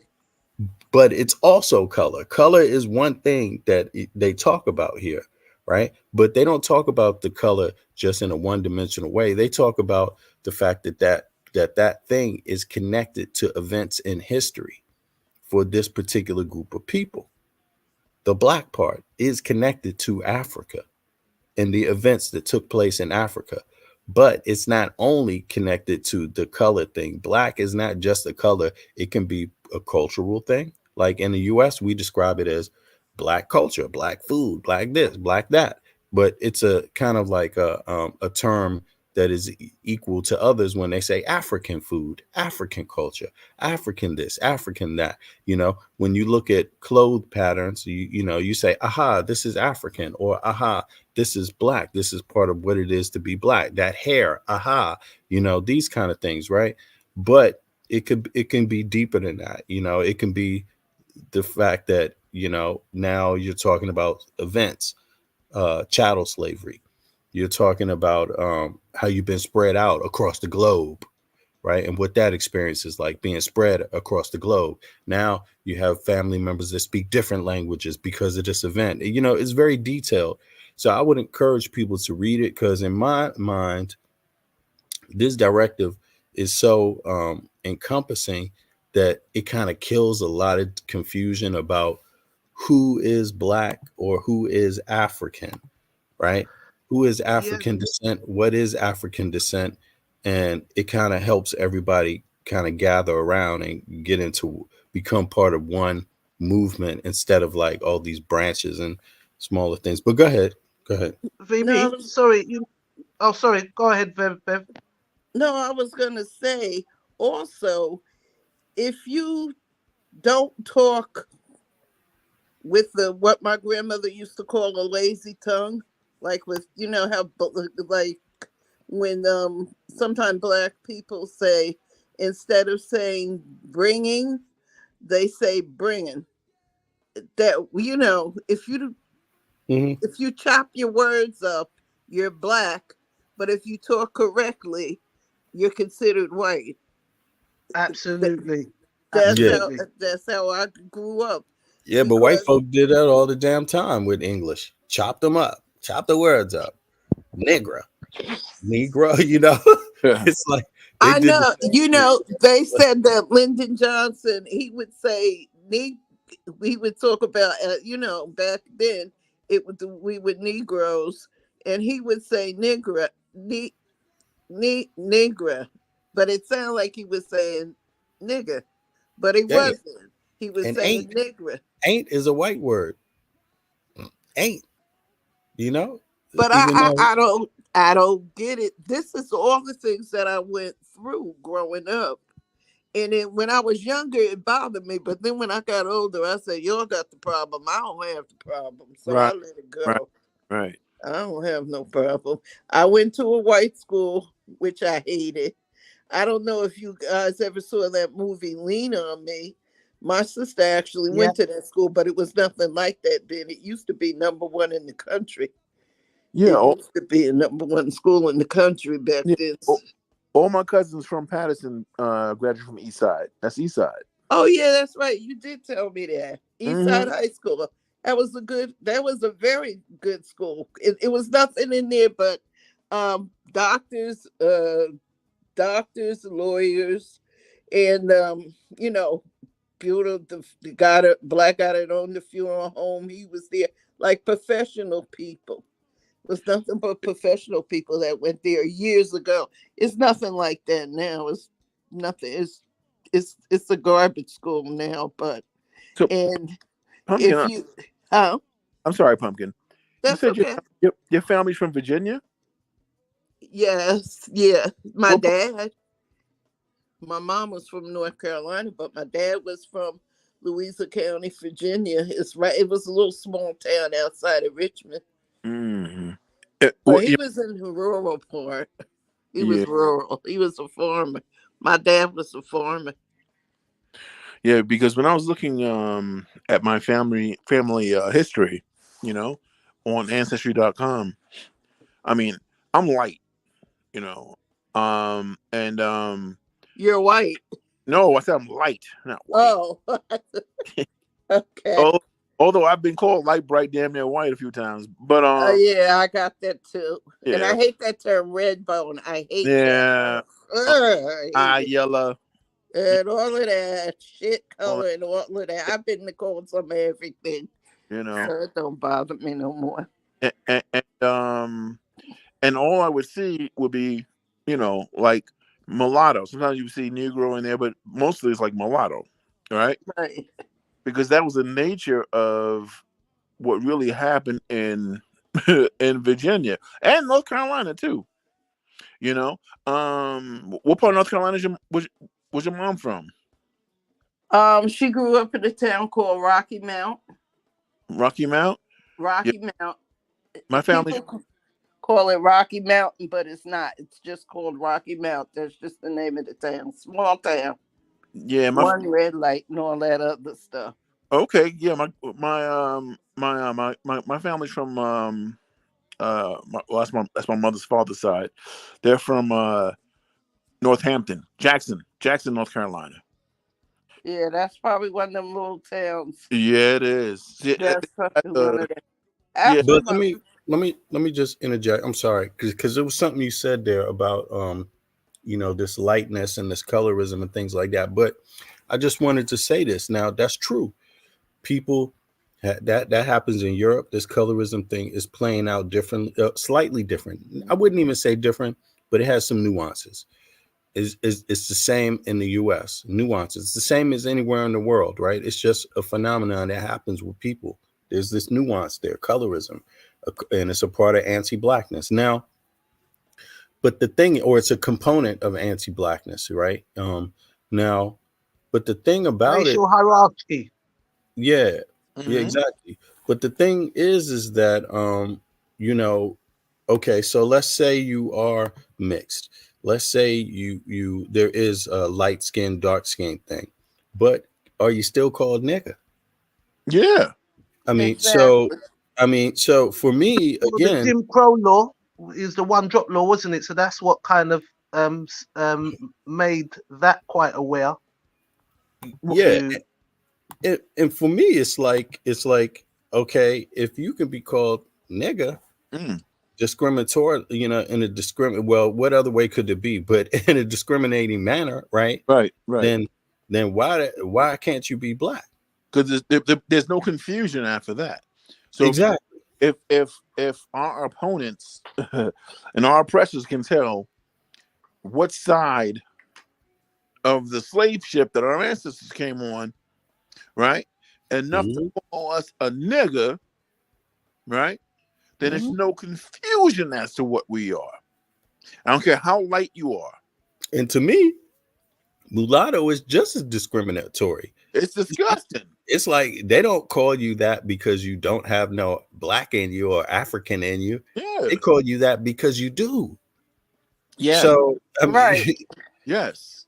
And and That, and the thing is that um so who best to go to are the people who have the records, because they're the ones that's going to come up with all these terms and derogatory names and what have you, right? So you go and see about your family tree, blah blah blah, whatever it says, right? And you mhm. go by that. Don't go by how people feel. What you say, oh, you're light, bright, damn near white, or whatever. Nope. Because if your family came in on those slave ships, man, as enslaved property, Mhm. and they went through all that, all through Jim Crow to crack epidemic and all that shit. Hey, look, guess what? You black. I mean, If to me, that's if what kind if, of if simplifies it, AAE, African American Vernacular English, guess what? You Right? black. You black. So the thing is that that's what Absolutely. that's what Marcus Garvey was tying in on for everyone. It's not where you're from. You see what I'm saying? It's not wherever Where you go. because Who what you are. it's who you are. And see what Marcus Garvey also said, right? He said he was asked, he said, "Are you a Jamaican or you're an African?" He said, "I will never sacrifice my Africanness for an island like that. No, I'm an African first, right?" And Right. that's how I think we should all, you know, Yeah, definitely. Can I add on to that? Divine, blessed to Divine, he's a blessing, good brother, Yeah, man, respect to Divine, and respect, brother. I think, yeah, the this word black, um, I think the problem as well, we're kind of not us ourselves, sorry. What happened with the colonial powers? They tried to pigeonhole the black man in the way that they are pigeonholed. Their experience is totally different to the African continent. I can say the African continent is unique in the world. Africa is a place of different tribes, different um, people of the black of as the West as we were called black people. Um, the Africans, do they look at themselves as black? I wouldn't have said that they would have initially have said that they were black. They would have said that they were part of a certain tribe. So I think there's some sort of conflict there with the generalization of black. We understand the black and the word black and how it's used is confusing. But we are, as you said, we are from Africa, and as you said, we've got these offshoots. We've got people wanting to be Native American and or people saying, I mean, I have Jamaicans, I have people that I know have never looked towards Africa, never would, have very low views on Africa, and Hmm. it's just this slavery, what happened to us, and this being ripped apart from the continent.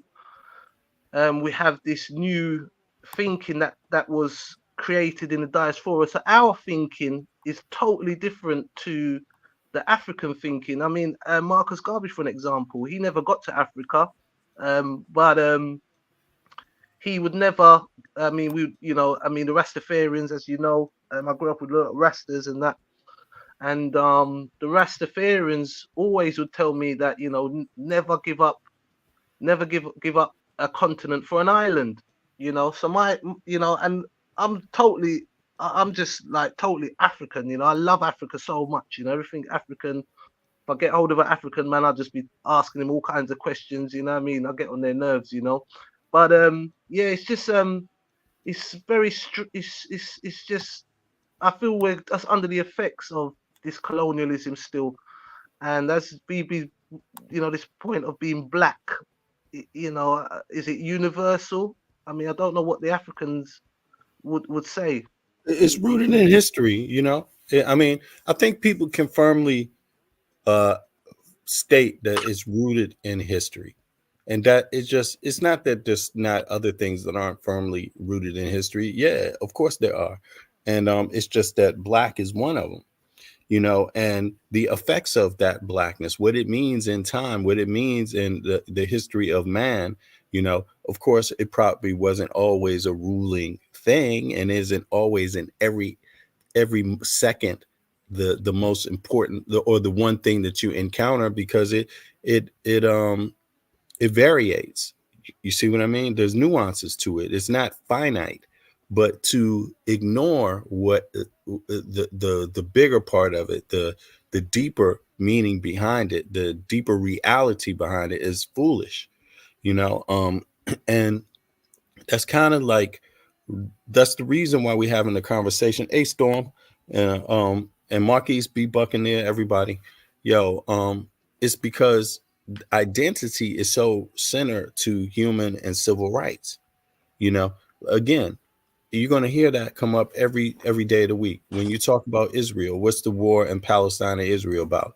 It's about the Jews' right to exist and have a place, a home place in the world. But what's the background of that? There used to be Jewish people all over the Middle East.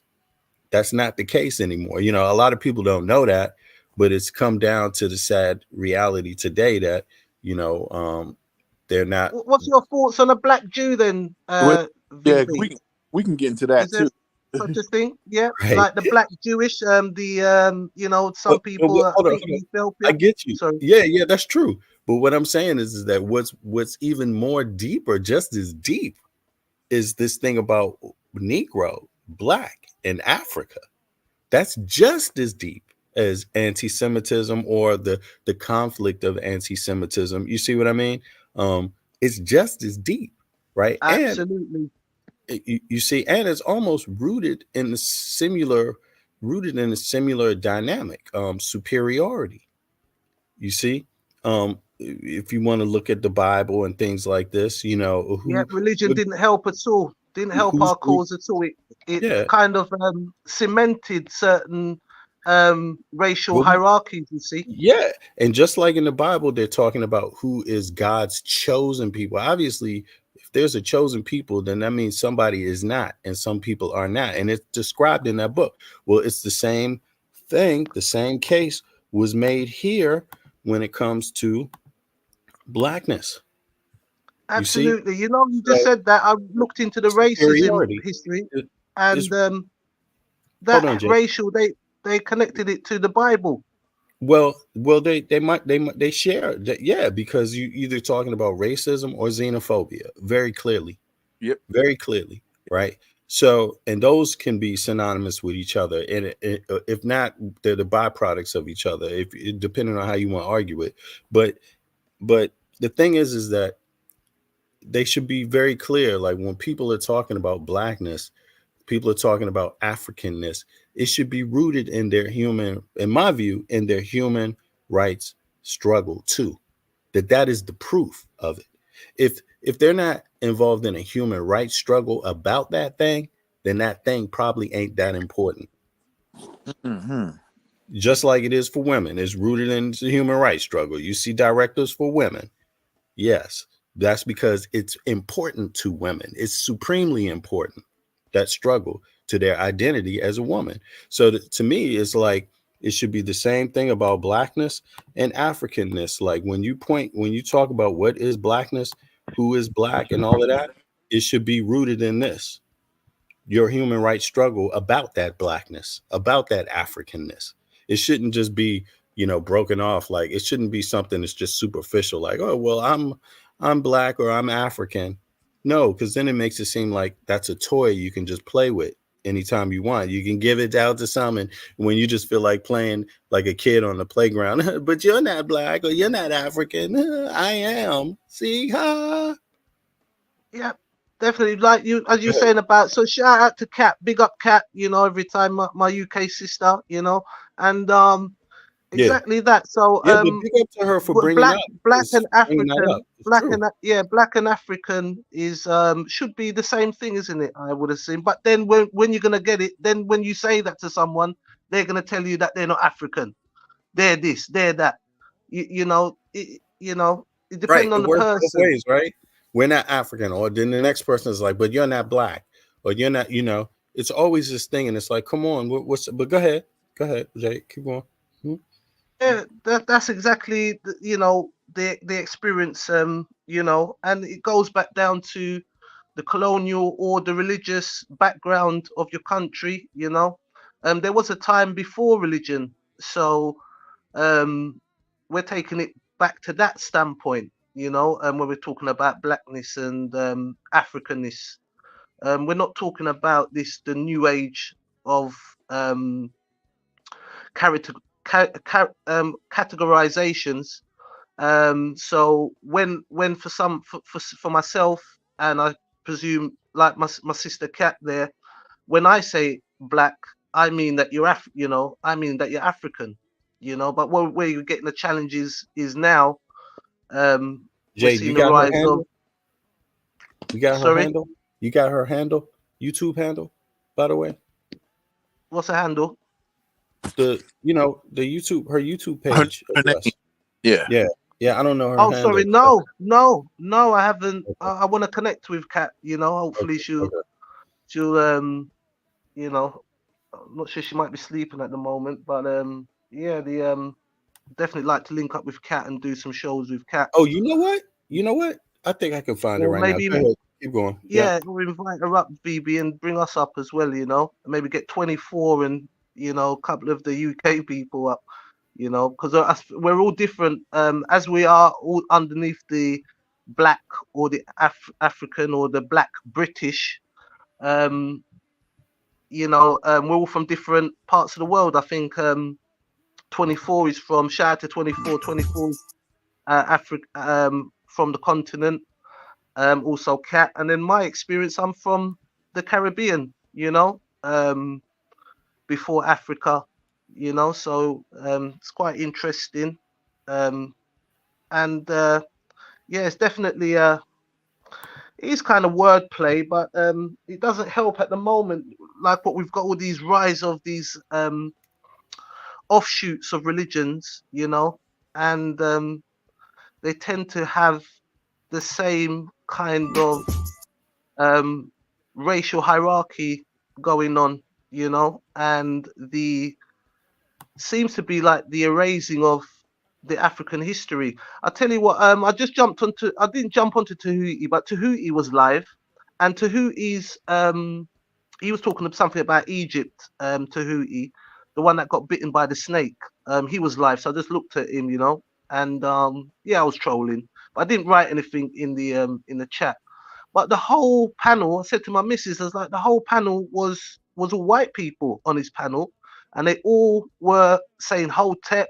They all had Egyptian background images, and I said to my missus, I said, but Shaka had his Medunetta class and that, and I didn't see any of them up there, And I'm saying, but look how they're embracing um Egypt, and it just it felt Oh strange to yeah, me. it's got to be Just based on this thing. I mean, what I don't know. I don't know if this is the right time to discuss it, but I guess it has something to do with the anti-blackness in the Egyptology. You know how there's people that literally want to define Egypt differently from how they define themselves or how they're even defined in science, according to science. Their own terms, like people will literally try to say that Kim does not mean black and that Kemet does not mean the black people or the black nation. It's like, well, what about the you other know, revelation I heard? We're actually not black, we're green. Oh yeah, no. exactly. That's what I'm trying to say. So this is a new phenomenon that I mean, it's not new. There's always been Sorry, anti-blackness shout and out to Dr. Inky there. Sorry, Wait a minute, Jade. there's a I little jab to Dr. I, Inky. Sorry. I saw that. I saw Inky saying that Did dumb. you watch it? I couldn't Wow. I couldn't watch it all because then That's good. then my brain cells would start to dissipate. But the thing is that for him to say that we're not black, that we're actually green, and he tried to tie in Osiris, to that mess too. That's why he's green. So because our eyes can't perceive the green, our green complexions, what have you. So it just recognizes them as being brown, or come on, man. yeah, but I get you, and that these guys they got a lot of. Well, this is the real. This is why I'm bringing this topic up Mhm. about the topic of this. Who is black? Who are black people? Because this is centered to our politics. This is centered to our human rights struggle. Right. Black people Something very are the active. people from Something Africa. something active right now that is a tool that will be utilized or not utilized. You see what I'm saying? And what's so ironic is it's so centered to all of us that no matter if you live in Europe, no matter if you live in the United States, no matter if you live in Africa, it is so centered to the political dialogue right now. Right now. Very centered to it. So it doesn't surprise me that you would have a lot of media outlets talking about completely irrelevant things regarding blackness. Yep. Nothing political at all Nothing. about it. Zero. So that Nothing. means when it's time for you to take some action, like have a vote, you won't have a political strategy. You won't exist within the voting system. You're stymied. You're stymied. You won't exist within the human rights, civil rights system at all because you're turning it into something completely irrelevant, something Yeah. superficial instead of something very practical, something very political. And one of the things that's a byproduct of that in the US, you could say, is the conversation about how confusing the conversation between FBA and every other black person is. It's Right. just confusing. There's no spear. There's no spear. It's not going anywhere. There's no tip. You We're see what I making mean? ourselves weaker, But weaker by moving off and that's doing all these offshoots. We're just we're the powers that be are going. Well done. We've done a great job. Look at the state sure of did. them. They're not But uniting. They're moving away from each other. see, but you got Smaller little units where they can be picked off even easier. right. But you got to see who's spearheading these so-called organizations, right? Pseudos Yeah, people that are just out for money, man. out for money, right? I've seen like No political agenda with no it at political. all.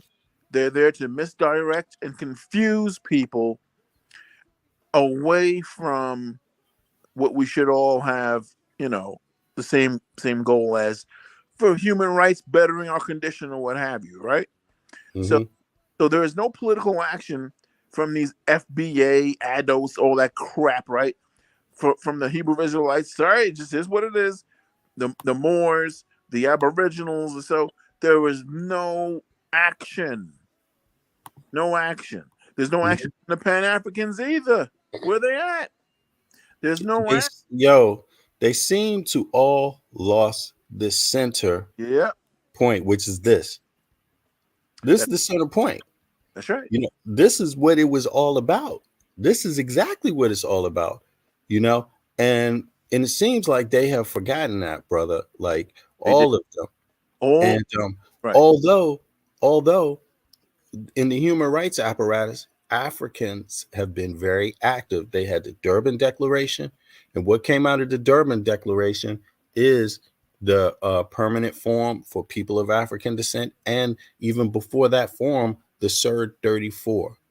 All of those things are very relevant to the conversation of anti-colonialism happening in Africa right now, and the mobilization of Black people across the globe, and like also in Europe, rallying around their cause, to defend themselves against anti-Blackness, which is a byproduct of that colonialism and slavery historically, which is a byproduct of this right here, what we're seeing on the screen right here, these racial depictions, these caricatures, this racial stereotype that was created in the 1800s, which birthed colonization and slavery. If you didn't fit into that category, you was going to be in trouble. If you didn't fit into the upper one, the one on the top, Right. if you got down here closer to this one in the middle, the Negro one, which is closer to the ape and the monkey, you could become human. You could become an animal. Chattel slavery. Inferior. Inferior in every way. That's Right. what this was about. That's what that whole thing was about. So, I would say Well, Africa they just is, thrown that all away, VB. Sorry to cut you. They just thrown it all away. All the hard work, all our ancestors, the blood that has been spilled, all this hard work. The great Dr. Ben, all these great scholars that come out of the experience in America, the racial experience there, the tragic, that horrendous act that was committed onto the American Black community, and it is as if we've been infiltrated again, and now our scholarships are now being derailed.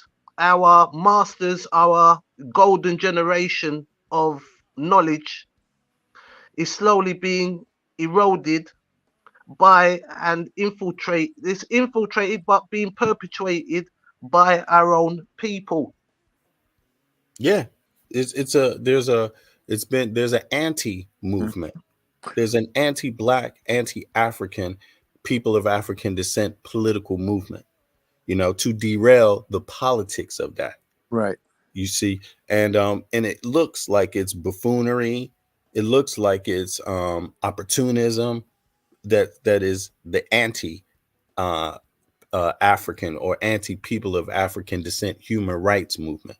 And You see what right. I mean? Yeah, And you yeah. have to look at some of these platforms, right? And from the message from the messages that they espouse, right? It's anti-self, it's anti-Black. How are people saying peace and Black power when they are showing no? They're not even showing any kind of peace or any kind of Black power. What's Hmm. Black power? Just what, lip service? Black power is taking over your environment and bringing your people up in a positive capacity, positive light, right? Even if it's just a report on the positive things, man. But no, I think that certain people are paid agents, man, for real. I They're think so. Absolutely. paid agents, and look at Tommy Sotomayor, right? Who was behind him, right? Right. Well, if you got your hand out, you can be an agent without even realizing it. And if Just you 'cause right, yeah. because you got your hand out constantly. Yes. Because this got nothing to do with a handout. You No. know, that's what I try to remind people every day. Like your human and civil rights struggle has nothing to do with somebody needs to help you pay your goddamn rent. And that's why it's very exactly. And that's why it's very important to call that shit out whenever we see it. Right? People get mad, they get mad. Your hustle gets knocked, you just deal with it. You know?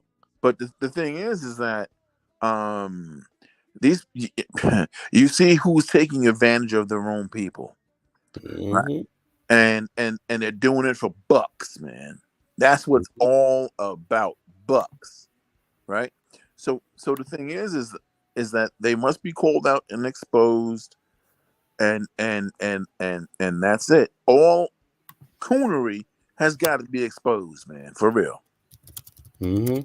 Mm-hmm. Well, look, as I said, if you're not for the people, then that's fine. And then, but as I said, as you right, exactly right, Divine and VB and Beverly, everyone, we're all right. You know, we've got to keep going. And shout out to Brother Shaka, and we can see the a man trying to challenge these unscrupulous Scrupulous. claims. Mm-hmm. Unscrupulous, definitely unscrupulous, and No, it's the effect scrupulous, that right? Sorry, but go ahead. unscrupulous.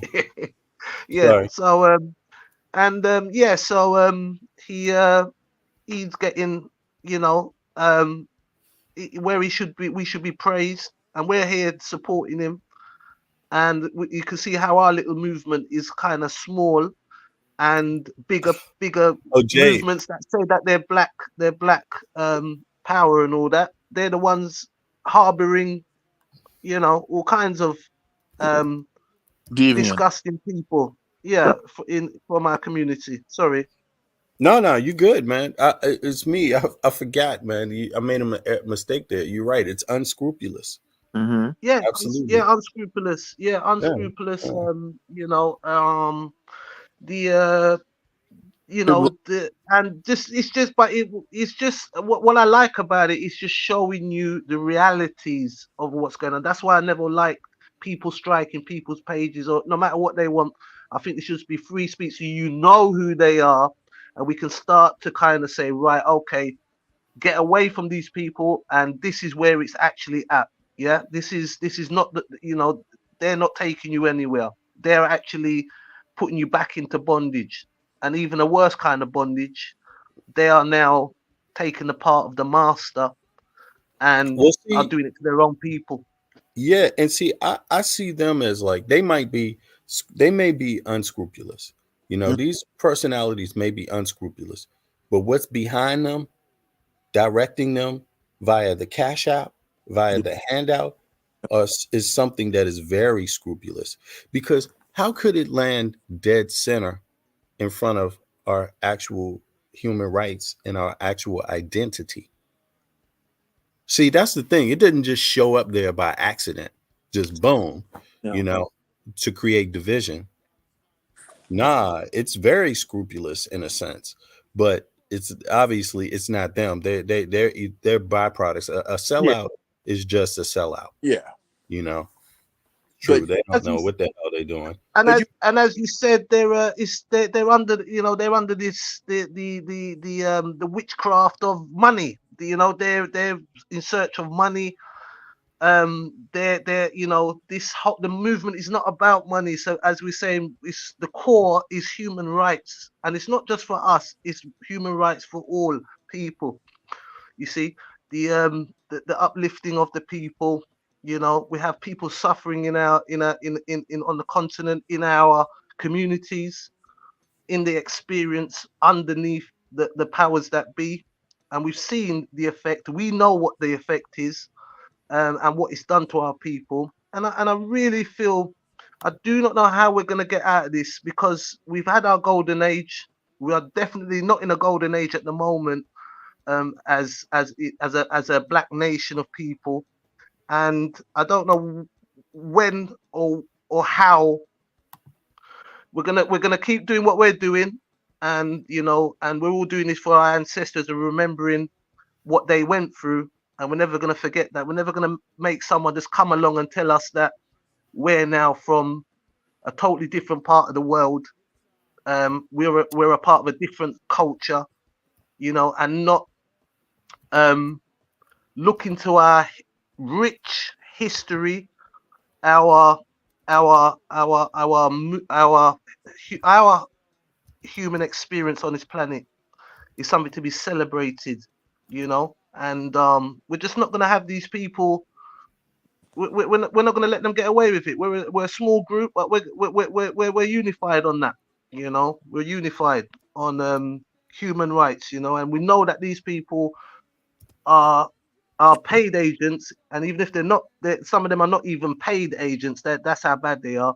They're not even making any money from it, but they're still enemies of of our people. Yeah, you got They're you really. got you got levels. You got the agents who are like, or the the informants, you could say, who have their hand out, right? And then you have the persons that are affected by them, that just believe them, they just listen to their nonsense, you Mhm. know.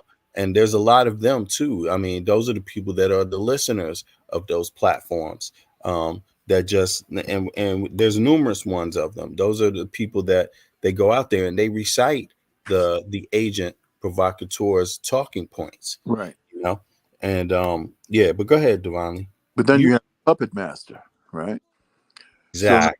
the thing is that, because it's like a twofold punch, right? You have, okay, you have the people who are espousing all this anti-black, anti-self rhetoric, right? Then you have the people who follow, and then they'll spread it too, all over social media, what have you, right?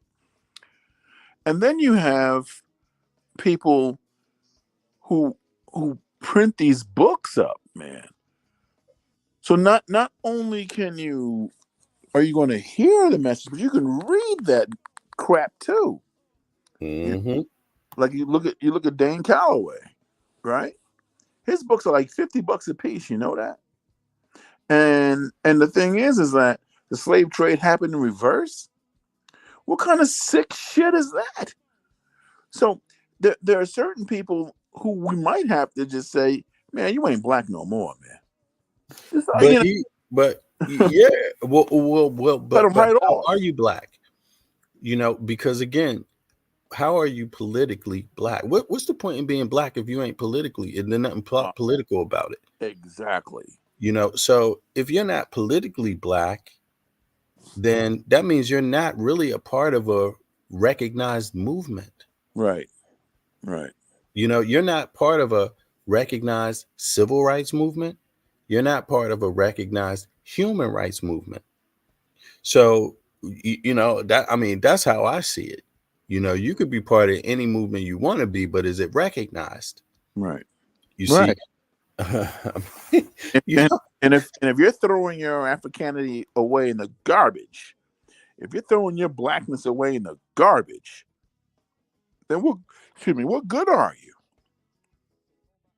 and I'm not Uh, meaning like, is it recognized in terms of you get money, yeah, well, or somebody buys your book. And I'm not talking about Dan Calloway for that matter, but just anybody, hmm right? If you're not recognized on the human and civil rights thing, again, political, then what's the relevance? What relevance should it have for anybody? right. You see, yeah, but I don't want to spend too much time on that, Yeah, because it's a big group of individuals that could be challenged on that point, right? But again, it's not even them, it's not even us challenging them. They're challenging uh people of African descent. They're They're challenging challenging. census, Yeah, man. They're challenging, you know, the 500 years of history and artifacts, and they're yeah, challenging their own DNA, their own being. They're challenging. yeah, yeah, yeah. It's true. It's a They're like the screen door on our submarine, bro. For real. exactly.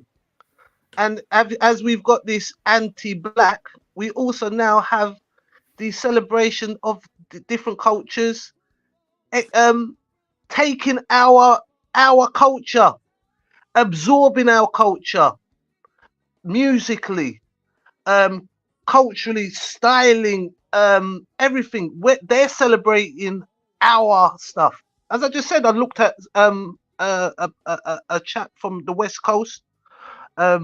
He says he's an Egypt man. I think he was a part Dr. York at some point, but there was all white people on there. So I'm thinking to myself, "What? Look at that!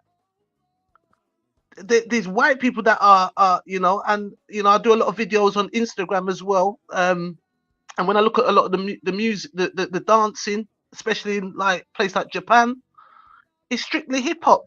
It's strictly break dancing. It's black culture. There's not, and they're.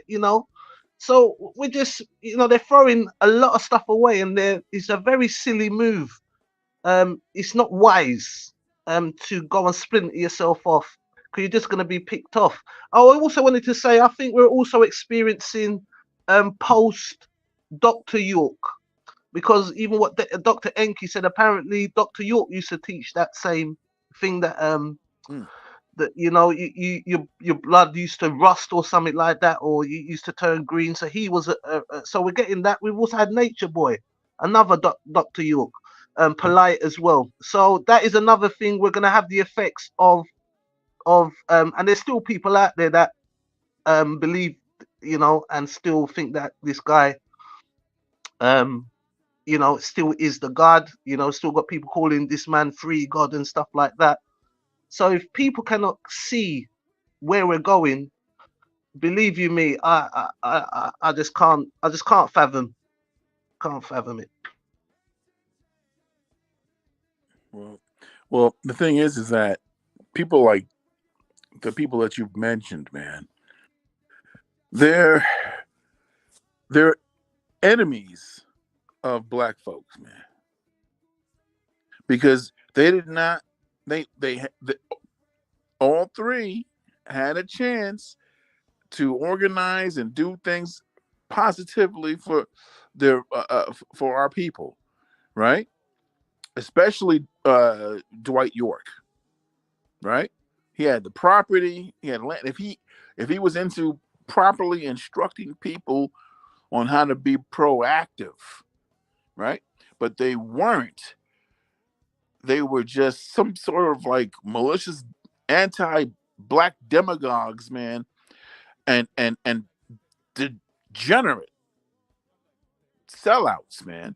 So the thing is that um we were just how do you even remedy that? How do you stop that? How do you even, because damn, man, it's just, I don't know. I think awareness, man. It's just awareness, which is what we're doing, and awareness always, starts off looking small, you know, Yeah. looking insignificant, but it permeates in the end, on a much deeper level than some superficial bullshit, you know. And that's the thing about it. It because like Jade pointed out, um, you know, from this angle, it's not. It is going to be scrupulous. From this angle, it's not going to be unscrupulous. And I think that to some degree, the persons that are spreading the disinformation, maybe unwittingly, just via the cash app, via the handout thing, give me some money, I need to pay my rent type of thing, um, or this is business type of thing. The persons that are going about it through that way, they are literally anti-political blackness. Mm-hmm. They're anti-political people of African descent. Mm-hmm. And I think what happens is that they're there. They may be proponents of like disinformation, and maybe unwittingly working for agents and things, and agent provocateurs or whatever you want to call it, right? But I think they won't escape being hit with reality either. They won't escape it. There's no escape. No. You No. see, essentially No for them. escaping this. Yeah, there's no escaping it. You see what I mean? You know, nonsense does not it doesn't rate higher than seriousness and real, you know, activism. It's not going to escape it. They're going to be back in the realm of wanting to be part of the club again.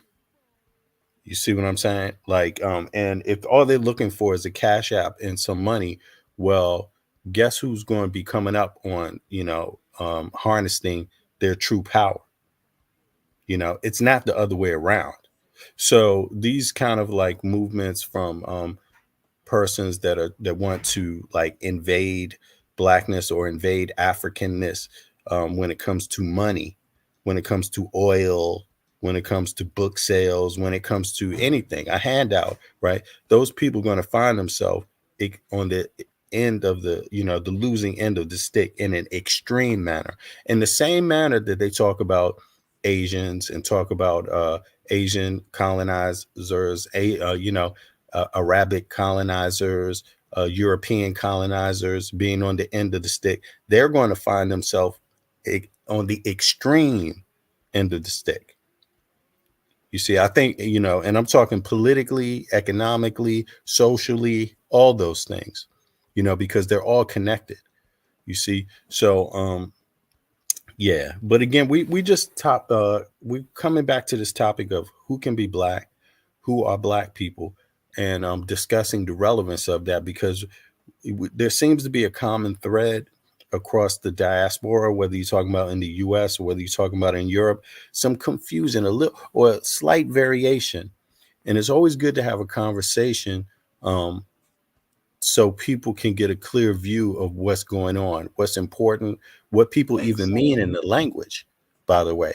Even what because a person could say something that isn't That's it. totally clear to everybody. But go ahead. That's Yeah. right, BB.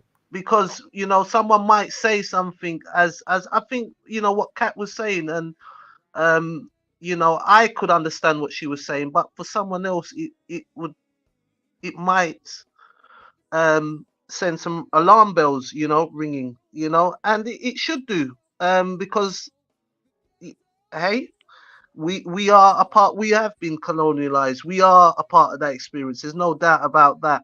And the way that we may think about things, and the things, the maybe the words we use as well. You know, we're not understanding the fullest meanings of that. So we're all kind of learning. Who, for those who wish to learn, some people just want to stick with what they know, or try to bring up some new thing. But as you said, for myself, when you say the question of being black, that to me is African, the African people, and every black person on this planet, wherever you are, you at some point was on the continent of Africa. And I tell you what, if you really want to check it that bad, and if you really want to get to the heart of it, ask the white man where he's from, and he's going to tell you that he's from Africa too, before he went up into the caves. So, you know, the Chinese as well. I saw that report. I think Divine even backed me up on that. I saw one report with the Chinese. They found some bones and said that no, we're from a different set of people. They had to retract it and say no, we're from Africa. And even the Yeah. facial, saying that the facial, the way that their face was different from other people. They found that that wasn't true, because someone pointed out the Sandsmen in South Africa, they have the slit eyes as well. And the problem with the slit eyes was, say, like a um, a thing that happened with the wind, the sandy environment blowing into your face, and over time you would evolve features that would deal with your environmental your environment. And I always say man is his environment. Wherever he is, that is the person. So I, for myself, I say, when you say the word black, and if you're in the UK you say the word black, we're meaning that we're African, we're from African descent. Mhm. Yeah, and I think it's just got to be real simple. It should be. It's not simple for people that don't think about it or don't know the history. and I'm talking about the history of anti-blackness, the history of colonization and slavery in terms of its Western components, right? And the Western components, you know, you could talk about Western religions too, right? Because that's what they describe Abrahamic religions to be, Western religions, right? Um, you could look at all of these groupings, you know, and it's important to look at them. But if you can't find yourself in your place in them, then you're not going to get the right result. Ultimately, you're not going to find your purpose in understanding these things, or even looking at them, examining them, you know, who you are in that whole story, you know. So we could see, you know, primarily who we are in that story is we're, you know, polytheist historically. We're we're black, we're these people historically. Hold on, here we go again, boom. Look at that. We're prime in it. This is in the prime center of it, you know. You know, if you're related to that person in the middle, you are the animal. You're the person they called an animal. You see what I mean? And that's what this whole movement on earth has been about for the last 500, 600 years, maybe even closer to a But, thousand years now. yeah, You see what I'm from saying? the yeah, You see, and this is also what. just come with Yeah. your evidence. If it's so, do your people justice. Show them evidence. Like how they we want to curse the white man, how he's got his evidence. Okay, well you bring your evidence. You do your scientific research. it, You have to do all of that, right? You must have proof before you telling people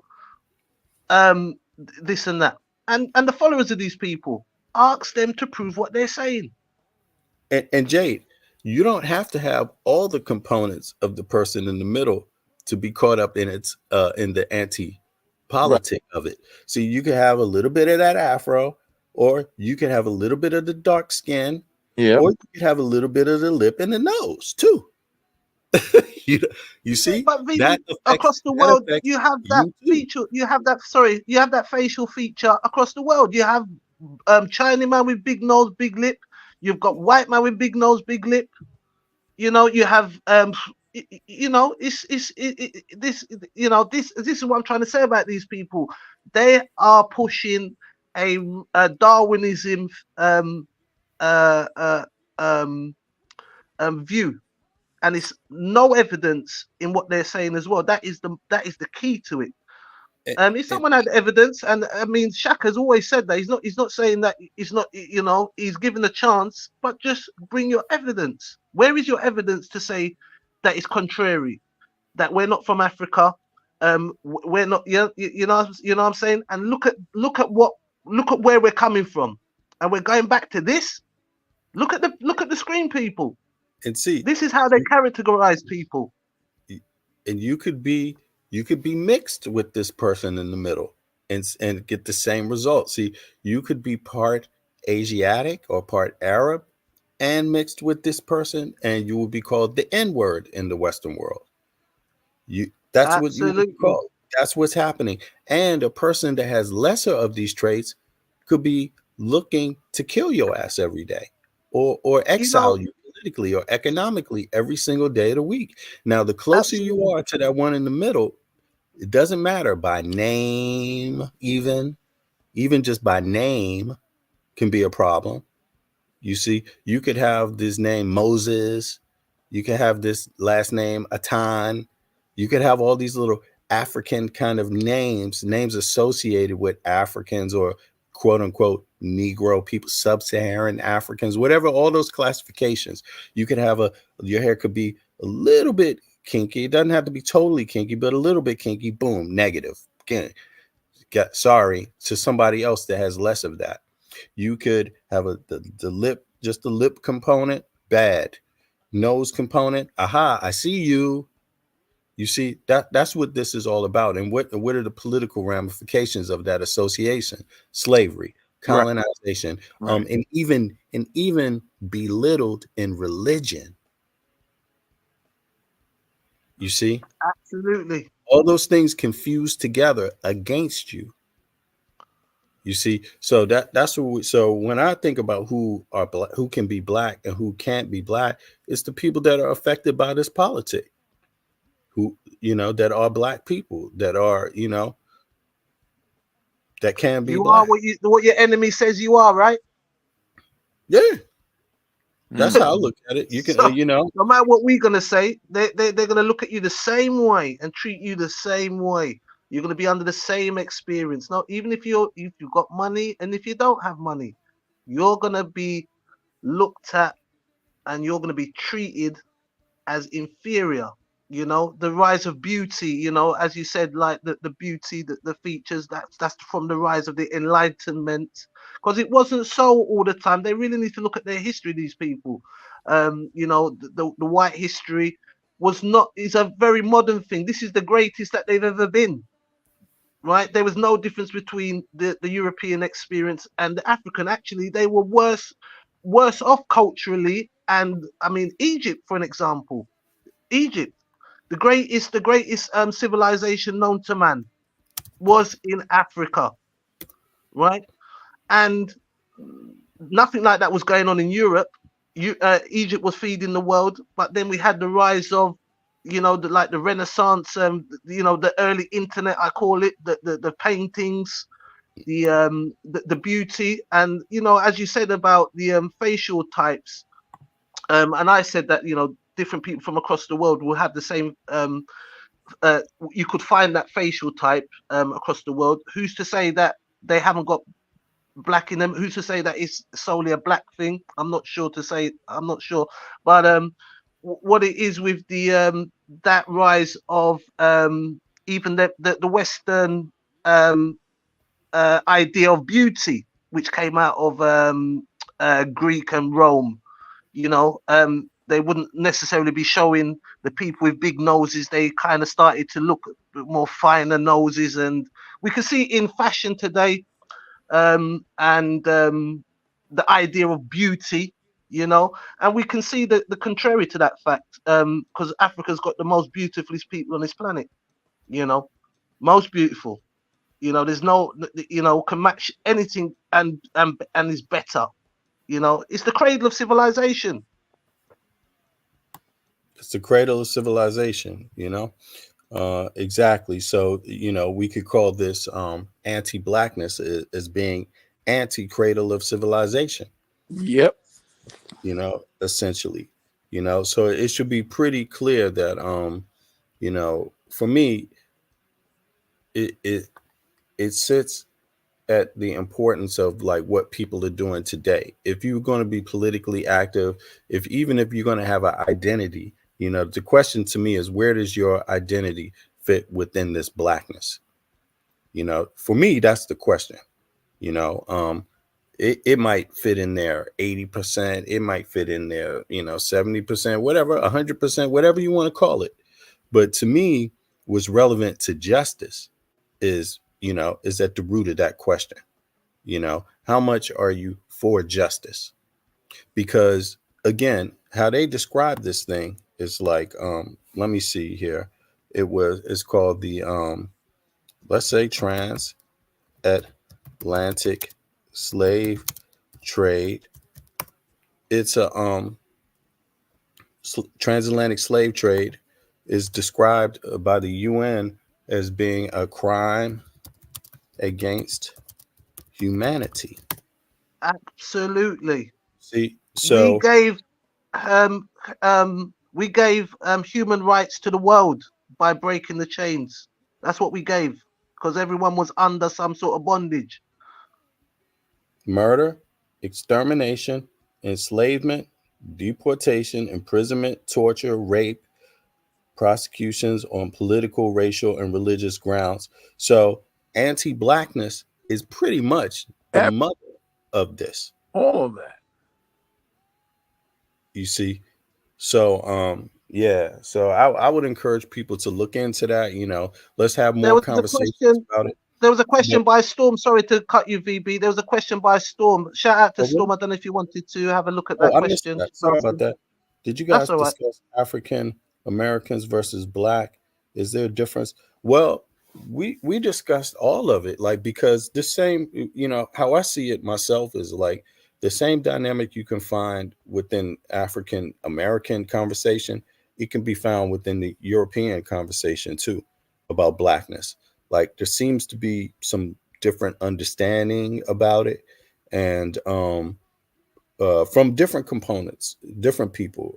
There could be people that describe themselves as continental Africans that are migrants, maybe recent migrants. Then there's people that are like you could say mixed, you know, that have, you know, one parent from that's from the continent, or one parent that's black, i.e., or a person of African descent, and another parent that's something else, or it's people that identify as just black that live in Europe versus black people that live in America, right?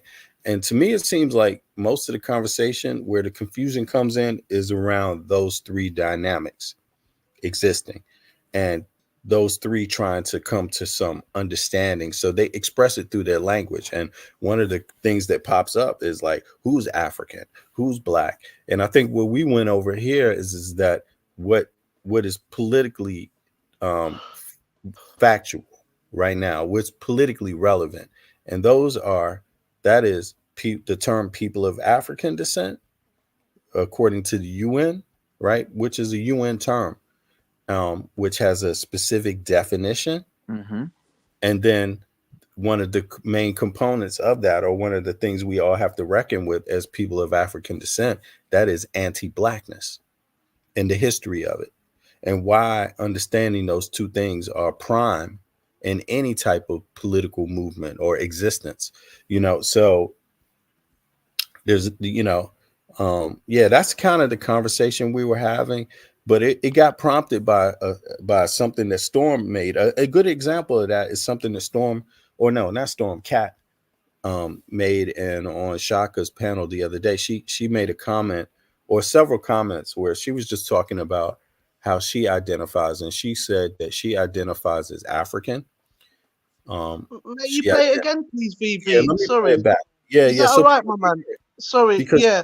yeah, because there's different Because I versions was of the there, statement. but I didn't, I would like to just sit down and listen to hear what she was saying, fully, Yeah, I'm gonna play it if back that's because if you don't I mind. don't want to I don't want to quote it wrong, but it seemed to be 3 points. She identified as African first, Sudanese second, and Black third, right? But there's a context to that she gives, but I don't find that context as being that troubling, in the sense that a lot of different Black people in Europe have seem to have a similar dynamic going on with how they identify versus in America, right? But there's I, still a similar conversation being happening. All African Americans are not, you know, you hear it. Some African Americans are saying, I'm not African. Some are saying, I prefer the term black. Others are saying, hey, but you're not black. You're something else. You know, there's this conversation going on. And but when you review the human rights charters, they cover all of that shit. You know, they seem to be very clear about what being African is, what being black is, and you know, they seem to be very inclusive of all these groups. So it seems like there's a lack of language that we're utilizing when we have some of these conversations, which leads to a lot of confusion. But let me just play back what she said. Yeah. There's Black Americans that say that. We're not. It's These political. are these are non-scholars, that's making these arguments. So Mm. I wouldn't take it too serious. Yeah, but I don't, but I want to kind of, yeah, I don't know. well, here is more like political, as to differentiate between us and the Right. Europeans, what have you. You see what I'm saying? Mhm. But Yeah, our but then they don't have like that. But that you should keep that towards like you can't. They're not saying to us as Africans we can't use the term black anymore. who said that? No, yeah. There's Black Americans that say that we're not black. Yeah, they, Yeah, they say people like yeah, they say you're Bobby not black. Banger and these ignorant fools are saying that. Oh, fuck Yeah, them. I know. No. And I'm like, I don't know when this happened because I'm like, hang on, if it's a political term, then when you See, so right there, I'm going to play more of it. Of course, there's more, but right there, she's expressing some she doesn't like the fact that there's some African Americans that are saying these silly ass things like that she can't be black because Here, this, here. Sorry. right now let me Yep. keep playing. But You're called Negroes. Was that a political term? Colored? Was that Yeah, African American? They were all- all political terms, but now you want to like you want to take over the word black, which Yeah, is literally like it, what all of us have yeah, the like right it to wasn't call political to ourselves. call in Africa as Yeah. well at times. Like, you can't Exactly. you yeah, Like, can't it's so go no, by funny. you're not, you didn't send me that memo. Sorry, I didn't hear it. Like, no, check I this out. rejected it. I'm You sorry. can't You go don't get to by call yourself black only. I'm sorry. you can't go by what the degenerates from the HOK say. So whatever they feel is bullshit. 'Cause I'm speaking as a black man in America, right? You know, Mm. the fact of the matter is, blackness started in Africa. So how the hell can we co-opt anything? That was I know. I that's know. and then But you also, know what? but no, check Yeah. this out. And also, when you look at, let's say, for Yoruba, for instance, right? Dudu means black, right? That's it. Right. So already In what language? Yoruba, and then Tum in Akan means black also. So they already had language in place to describe certain people, darker people, what have you, within their own African languages, right? So the thing is that even though politically we're black, right, but ancestrally, our ancestors had words for that, for the complexion, for the you see what I'm saying? So there were black people before any white man stepped in Africa. Mm-hmm. So no degenerate, no backwards thinking person can come and say, no, only black people are Americans. That is such bullshit, and that is just so ridiculous to me. No, Yes. That's But that entitlement. it mm, is. It And you is. see what Selector wrote. mhm. I'm It's sorry, like you can't Maggie have missed part. that. Yeah. What's strange is they're saying that they can't call themselves black, but they're calling each other the N word all the time. All the time. Yeah, that's more prophetic than anything, you know. But see And that I that's gotta, yeah, I be even yeah. try to correct myself because I grew up listening to that, you know, going to school. I grew up listening to music. We had older people trying to tell us that they changed the word and da da da. So, you know, it Mhm. confused a lot of us as kids, you know what I'm saying? That we start using it because it's in the music and all of that. You know what I'm saying? I feel like, yeah, that's one of the worst things we ever did as black people, you know? But go Yeah, ahead. but see the thing is that even within music, right? Now it became popularized to say the N word, to say other kinds of demeaning, terms, what have you. But we can't let that be the end all be all, what have you, to our culture. You know what I'm saying? To our collective culture anyway. We do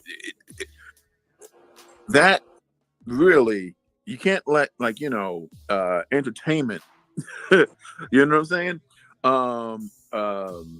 Raise you. You understand? Or get into your head to the point where it's like, okay, now I'm gonna start saying this because they're saying it, what have you. You gotta cut it out.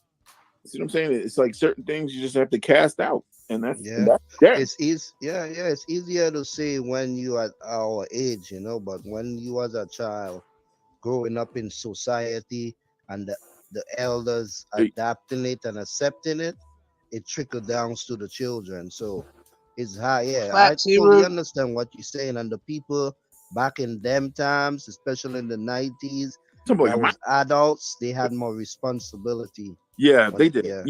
yeah. And you're right. And see, the thing is that, see, I can speak that way because I'm I was born in the '60s, man. So the thing is that when you heard nigga, man, somebody's about to get it, man.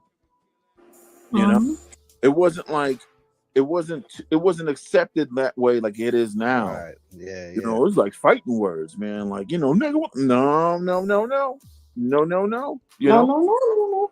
but That's how it should have stayed, because now it's become like everyone's using it. Everyone's using it as like a byword to even just people, right? be, yeah, mhm, And see the be thing is degenerate. that don't use that shit. That's all I gotta say. But But the thing is, for me, listen, like, I don't tell anyone, because what they want to say is like, even when I say that I'm African, or Africa is not a real word, you know, that was made up, you know, blah, blah, blah. Listen, that's fine. We can get into like, Okay, see, that's another identity point, right? That she raised too. When she says she's African, boom, somebody says, but African's a made up word. But then when you say black, the same people will say, but black's not, we're not black. Black's a made up word. The European made black.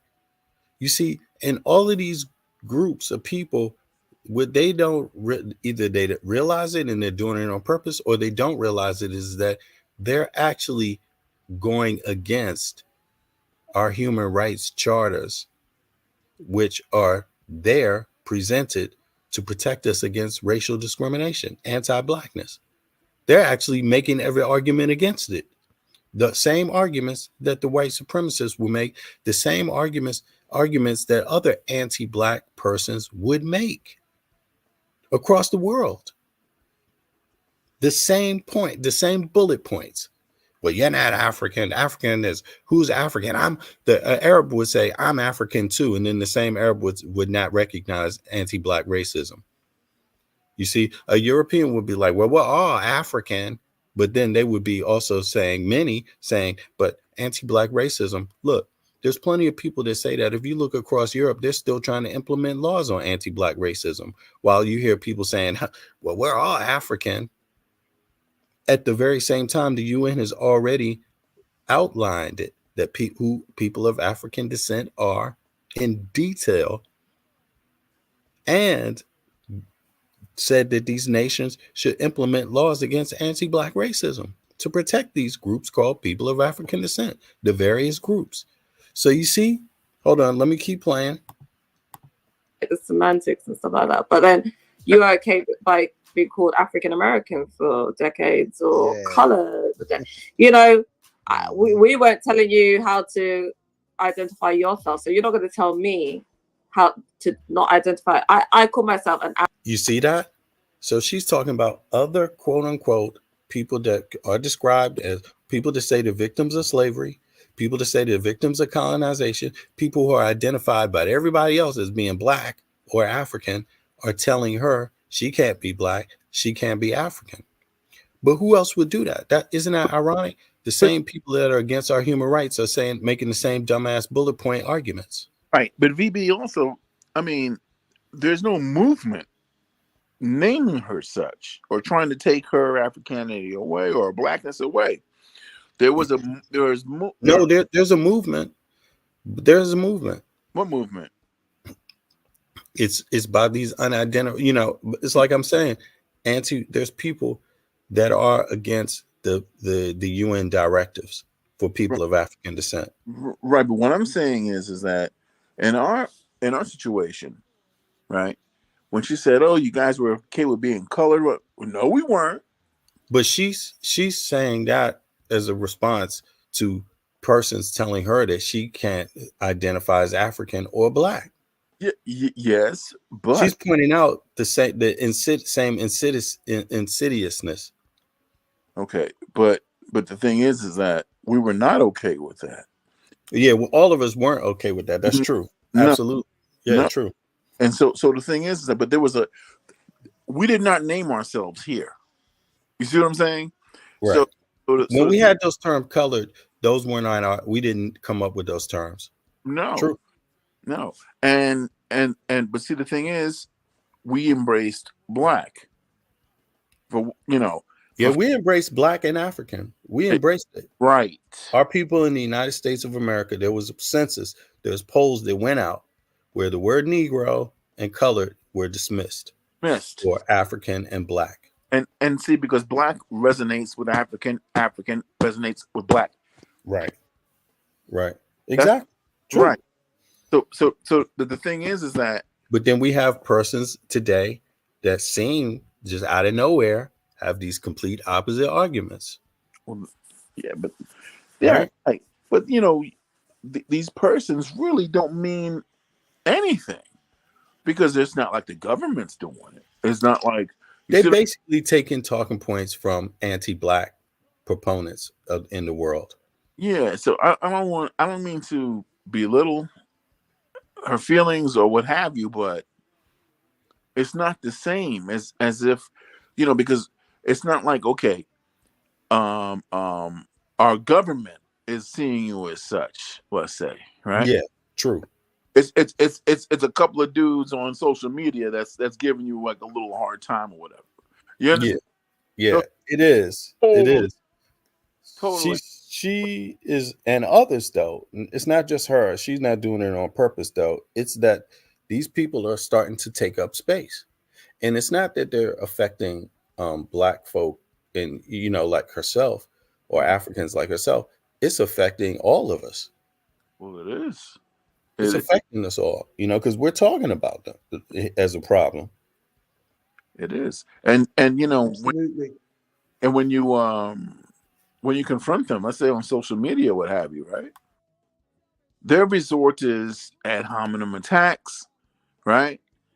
Or they'll see like my profile picture, right? And they'll say, "Oh, well, you're not black anyway." Oh shit, really? You know?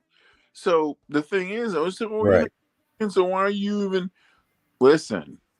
But those same people, again, that say, well, you're not black anyway, or you're not African anyway, they are completely devoid Uh, of their own human and civil rights struggle. right. Just because you dismissed yours, you're not going to dismiss mine. You see what I'm saying? Hmm. Your Africanness and your blackness in the garbage can. You're And they're not doing it mine. right now at the moment where there's a reckoning on earth happening Mm-hmm. about Yeah. colonization in Africa and Yep. about reparations for the victims of the transatlantic slave trade. So they think it's made my Africanism stronger. Oh, say that again, Jay. It's made my connection with Africa even stronger. That's what they're doing to me when they mention these things. I Yeah. love Africa more and have the need to, and delve more into Africa, looking into, more into Africa for myself. It's just pushing me more to the continent. But I wish that everyone was like that because a lot of folks, man, it seems like there's a new, like a new indigenous person born every day, man. I mean, they've actually taken over the anti-African movement, man. First it was the Moors, then the Hebrew Israelites. Now it's them, you know. And see, the thing is, it's like, okay, what happens when reparations comes around, right? Are you going to refuse it because you're not going to be asking where are the boats then? You're not going to be mocking Africans then, right? Because that's who they enslaved. So you're going to have to admit pretty much that your pedigree is heavily African. So the thing is that unfortunately, as it stands now, that people are buying these books as they're spreading all this misinformation, and it's just like there is like a program of anti-African, anti-blackness going on. It's crazy to me, Yeah. and Yeah. It's especially interesting. and look, y'all, I can see if it were some if it was somebody that looked like me that were confused. I've had a I've had a colored dude. He called himself colored from South Africa because we started talking about religion or what have you, right? And he said, "Do you think that your religion can help me?"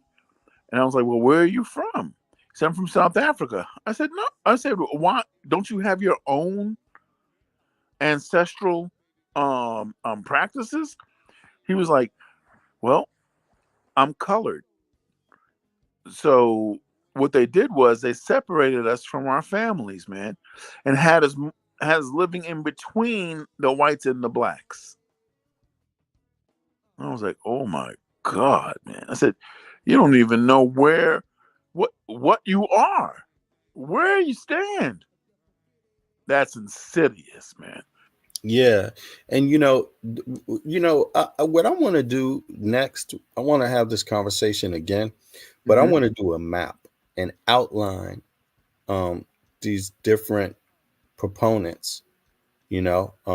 How they just interestingly pop up at certain time, and just remind people that also not only is this confusion being spread at a time where Africa is having a reckoning, an anti-colonization reckoning, where the diaspora is having a reckoning, communicating about reparations for the victims of the transatlantic slave trade. It's also happening exactly at the same time a reckoning is happening in Europe with laws being passed to protect people of African descent for the first time against anti Black racism. All this is happening at the exact, all those three things are happening politically. And we have people questioning what Black is and what it is to be African Mm. descent or African, or who can be Black, who can be African, who can be, you know, isn't that ironic, or is that a plot? It's a plot, brother. It's a Exactly. It's a and plot. It's and a political plot. it, And these buffoons with their handouts, excuse that language, but or these participants with their handouts Mhm. seem to be easily led through the handouts. Yeah, To be, ha- I mean, uh, um, to be led against their own political movements. yeah. To be let, how could you even look at your how can you look at your mother in her face after this kind of mess, man? I mean, you just selling out for the cash, you cooning for cash. That's what it is. So the thing is that when Rush Limbaugh died, right? Hmm. Tony Sotomayor, his whole program went out the window, man, because that's who was backing him. So, Hmm. Yeah. so see all this misinformation here, all these Russian bots, right? Spreading misinformation. Unfortunately, um, certain things happen within our community that helps to soften people's brains up and confuse, right? Like the crack epidemic, right? Hmm. Hmm. So these things were planned because Hmm. we know now how crack and cocaine and all that was spread through our community, right? Okay, Hmm. so not for nothing. So that plus misinformation, right? So you're getting hit with hard weaponry and soft weaponry. Exactly, brother. A Thank one you. punch. Exactly. Soft weaponry and hard weaponry. And the soft weaponry is this confusion about simple basic shit like who is African, who is Black. Right. Who It, who am I? So the thing is, Highly effective as well, gentlemen and ladies and gentlemen. Very more effective, isn't it? effective, Yes, more sir. effective than yeah, even the Yes, hard sir. weapon. yeah, because not for nothing, that soft weapon. Psychology you're dealing with now. People, you're dealing with people's That's mindset, changing people's better. mindset. And if I can change your brains up, brother, and if I can make you believe that you're white, to say that you're white, because remember, like Moores was saying that too. Yeah, anything's possible if I can do that. Anything possible, brother. If I can make Absolutely. that you're white, Well, please. even the as you talked about the indigenous Americans, I mean, they're also they're picking a group of people um that have also been affected by racism and some sort of slavery or inferiority complex. So how come I never see any of them challenging any of those guys? Because those guys would just wipe the floor with them with their history and showing how Native American they are, and I doubt that they would say that there's no black infusion, but majority is a native Indian. That is what they are, you know. So again, we've got the continent, and now we're we're raising the continent. We don't want to be a part of the continent, and we now want to be a part of a small little group.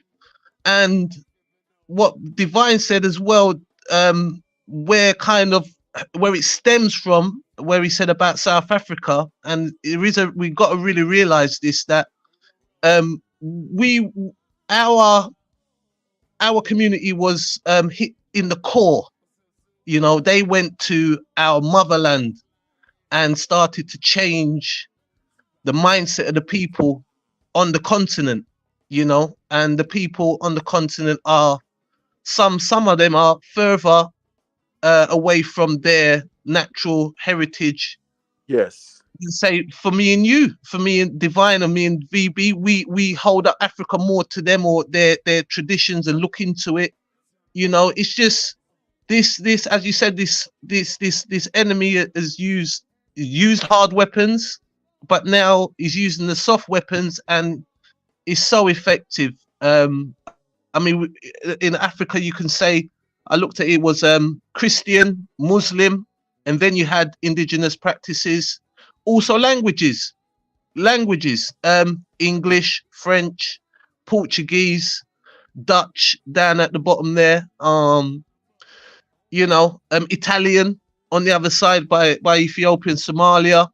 I think maybe Eritrea. Eritrea, Sudan would have been under Arabic. So you got the Arabic. So we've been under attack for a long time by religion, and we're just having this effect now. And if people can't realize that is an effect, and look, even if you wanted to have your little small groups, we need to be united as black people, as people from African descent, no matter what. Why would you want to make yourself, for an example, the Europeans? They're Europeans. They will all stand up and say, "We're Europeans." You know, the Asian continent, we're all Asians. You know, the rise of China. Okay, so it's just basically it's just what they've created now, and what they are actually doing is supplying the enemy with more ammunition, you know, with more ammunition to put us on an inferior level. And to be honest, we are starting to behave in an inferior way. We are now become inferior in in our own community, and what we have today, like the internet, is exposing that.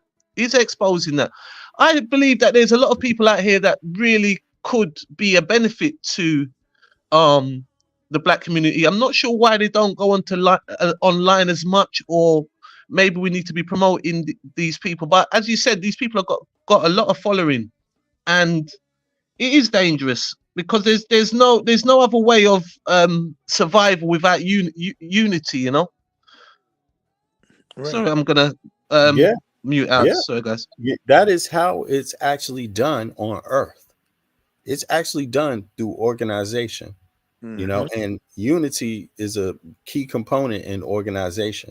You know, now you could identify as a small group of people and obtain your civil and human rights if you want, or you could be, you know, and for some people is that's just what it is. That's not a bad thing. You know, acknowledging your human and civil rights is fantastic as a group of people, as a, you know, that identify as such. But you know, when it comes to like this movement of people of African descent, or i.e. black people wanting their human and civil rights, we seem to have a whole lot of splinter groups that don't point back to the main political movement, Right. you know, and we see how apparent that is. But I'm really happy, by the way, that Kat brought up those points. She brought up some of those points. That it was just accidental, obviously, because that shit's happening every day. This kind of dynamic, and you could see how the internet is affecting other people. She said it. You hear it. Some of these people, but where the problem is that where we have to be cautious is we have to let it be known that what she has heard by people that quote unquote call themselves FBA or Black Americans or whatever, this small fringe group is really a problematic group. It's not the broader African American or broader Black American group. These are little con men that are spreading disinformation. You see, and they're being pretty effective. So it's Exactly. important. It's important for others, diaspora Africans, to understand that that's what that problematic group. It's basically con men. VB as well. I think as well. I think Kat is and myself where I share some sentiment with what she said. I feel the same way, and I think a lot of I don't think the African Americans are aware. I mean, look, Americans are kind of isolationist, and there is a it's a very complex situation, right? Okay, but when we're looking at the diaspora, we're looking at the African Americans. We are looking up at the African Americans. We look up to them, all the great people that come out of African America community. We because we're all sort of lagging behind, especially like the UK. We're lagging behind. We're following. So for the children of these people, for the children, to come out with these stuff, believe you me, it is. Cause we know what we're under here. I'm in the UK. I'm in the seat of the devil here, man. I'm this is for a Black person, it is tough. It is tough, right? So yeah, because we're one in of the the UK least we can organized in Europe. We're one of the least organized in Europe, right? Well, yeah, we're unorganized, but as I said, we're unorganized. We're not united in the European sphere. And then now added to that, now we've got Black Americans saying that they're this, they're that. We got all kinds groups of different. disinformation. We got groups spreading disinformation, but it's not just in the United States, brother. It's No. also in Europe. In the Caribbean. So, yeah, in the Caribbean also. It's true. It's crazy, man. I've had, go ahead, Devon. I've had Jamaicans, Trinis, right? Tell me that they're really like Tainos, or they're really like Caribe Indians, man. And it's like, what? No, you're not. Yeah, it's true. So it's like this thing probably it started maybe in America, but it's spreading out into out into the open out here. So there are people who who are negating their own Blackness and believing, getting hit with all this soft weaponry and believing, the this fringe BS, man. So the thing is that I guess the best thing to do is try to educate people, as to what's going on, right? Mm-hmm. But oof. No, it's the prime battleground, brother. It is. Because, like you said, the soft weaponry is having more. It is more problematic than the hard weaponry. It is. The hard weaponry ain't really shit. It's the soft weaponry. Yeah, they can only kill you once. I mean, but damn, the bombs. Yeah, they've tried that, haven't they? Sorry to cut you, gentlemen. This is something they're experimenting. They're always experimenting. Everything starts with a Black man. They experiment on the Black man, and apply it to other people. And for all the other races of people, don't think that you're not gonna get the same treatment. It's just in a different way, but it's happening to you.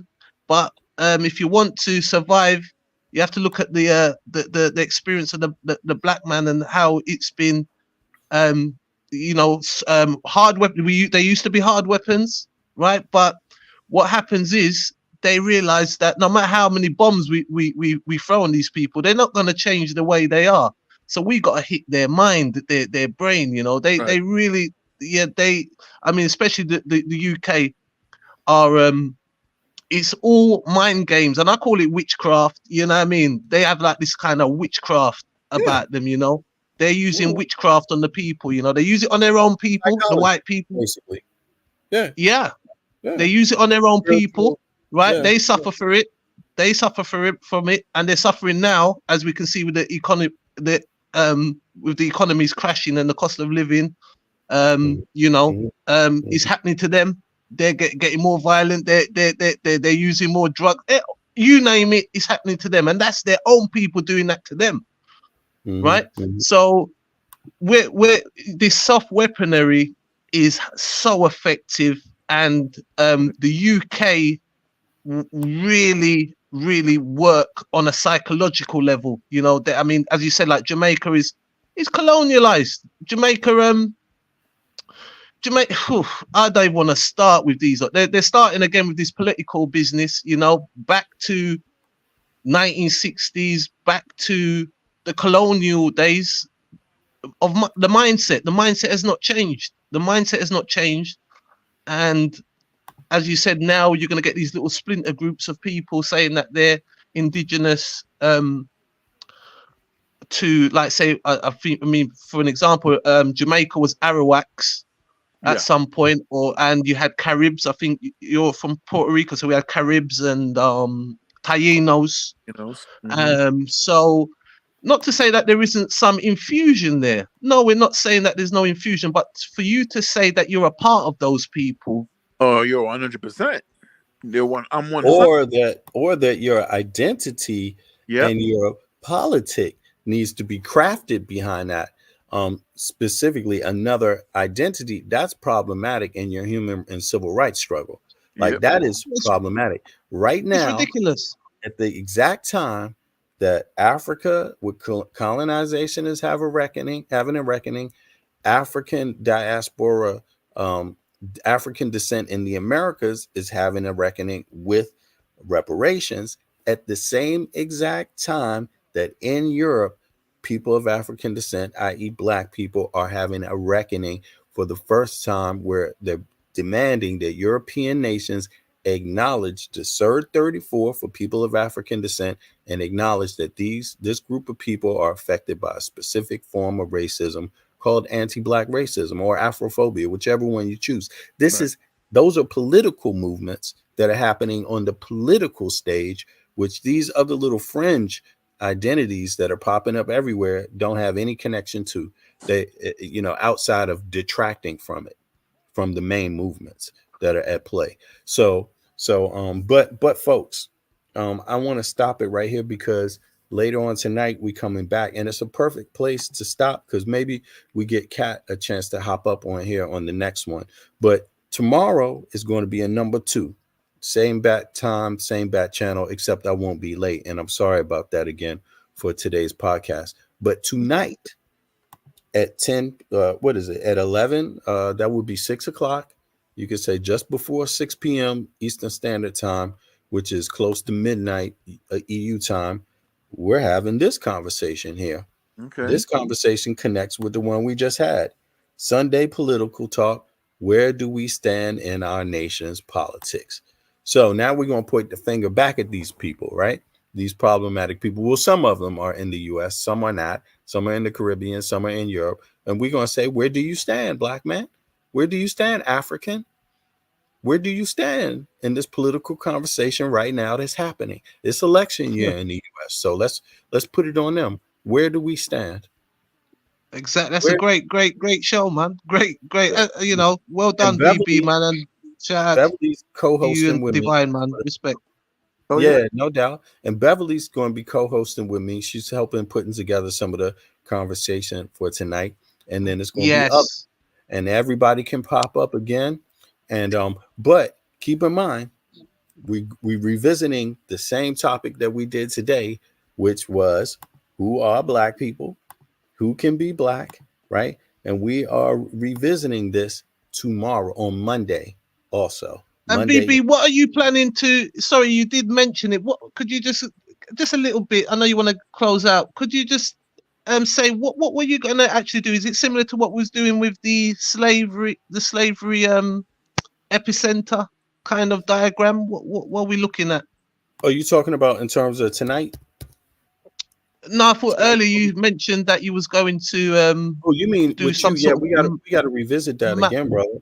We have to No, I know. revisit. Yeah, we're going to revisit that. But you said earlier, not too long ago, maybe about 20 minutes ago, that you was Mhm. going to do a some sort of visual experience of the diaspora. Was it?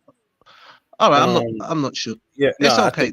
I think, but it's okay. Oh, But I know me and you, we have to go back to that to the epicenter, slave trade epicenter, and continue on that conversation too, because that was yeah, a nice one, definitely. and it's also educational because a lot of people don't really know. They don't. A lot of people don't have a timeline of slave revolts in America, not really, and they don't have a visual presentation of it, like, and so they don't really know the history, and and that affects again, that affects our conversation about who are we, and it speaks to the heart of also this kind of thing about FBA. What is the real political movement about? Like, is it possible to segregate Caribbean people and South Americans and Central Americans who are black, who are African descent from our conversation? And if so, how do we do it in a way that best befits our struggles, our human and civil rights struggle? How do we do that?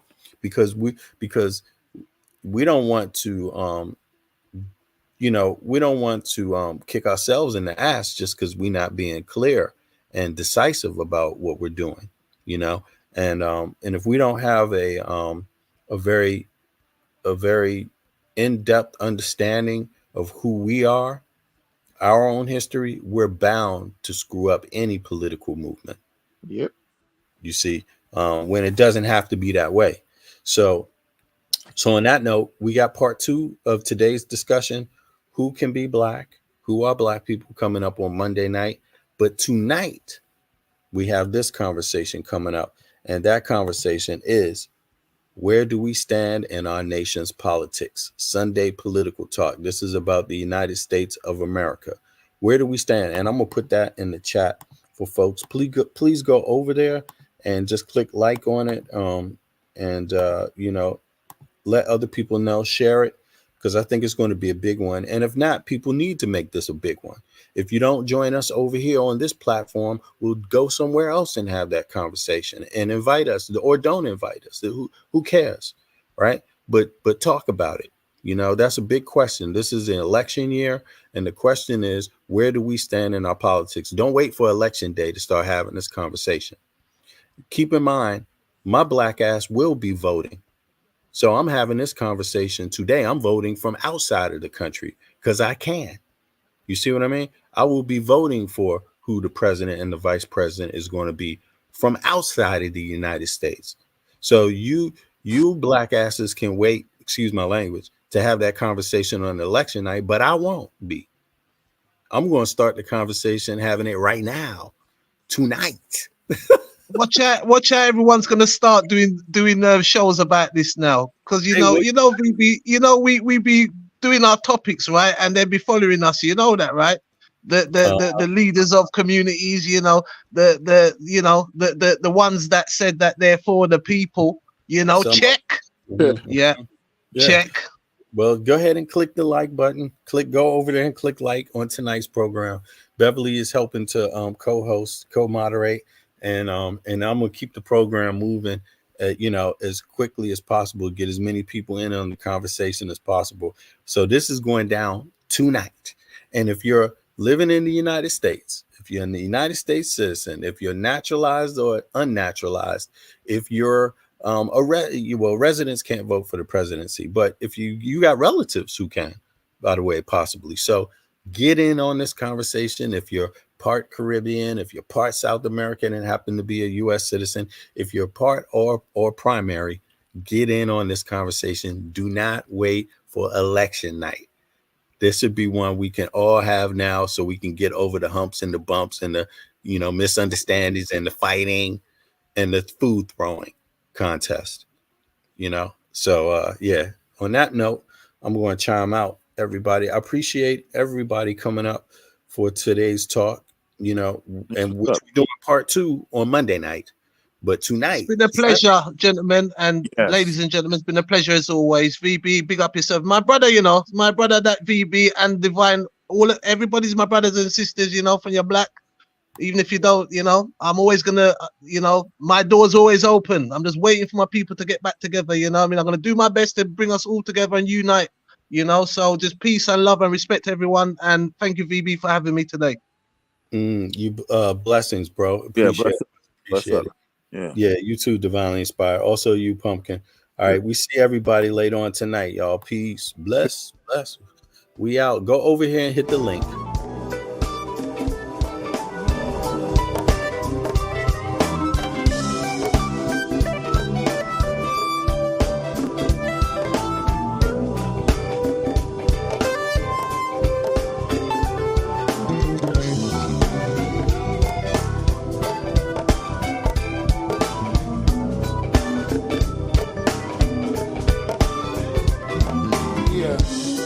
She stays alone, never shares a single tear.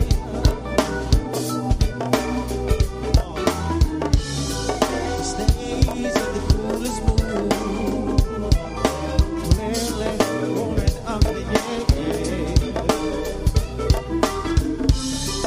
She and all her girlfriends, they go out dressed to win. She comes right to the cool side of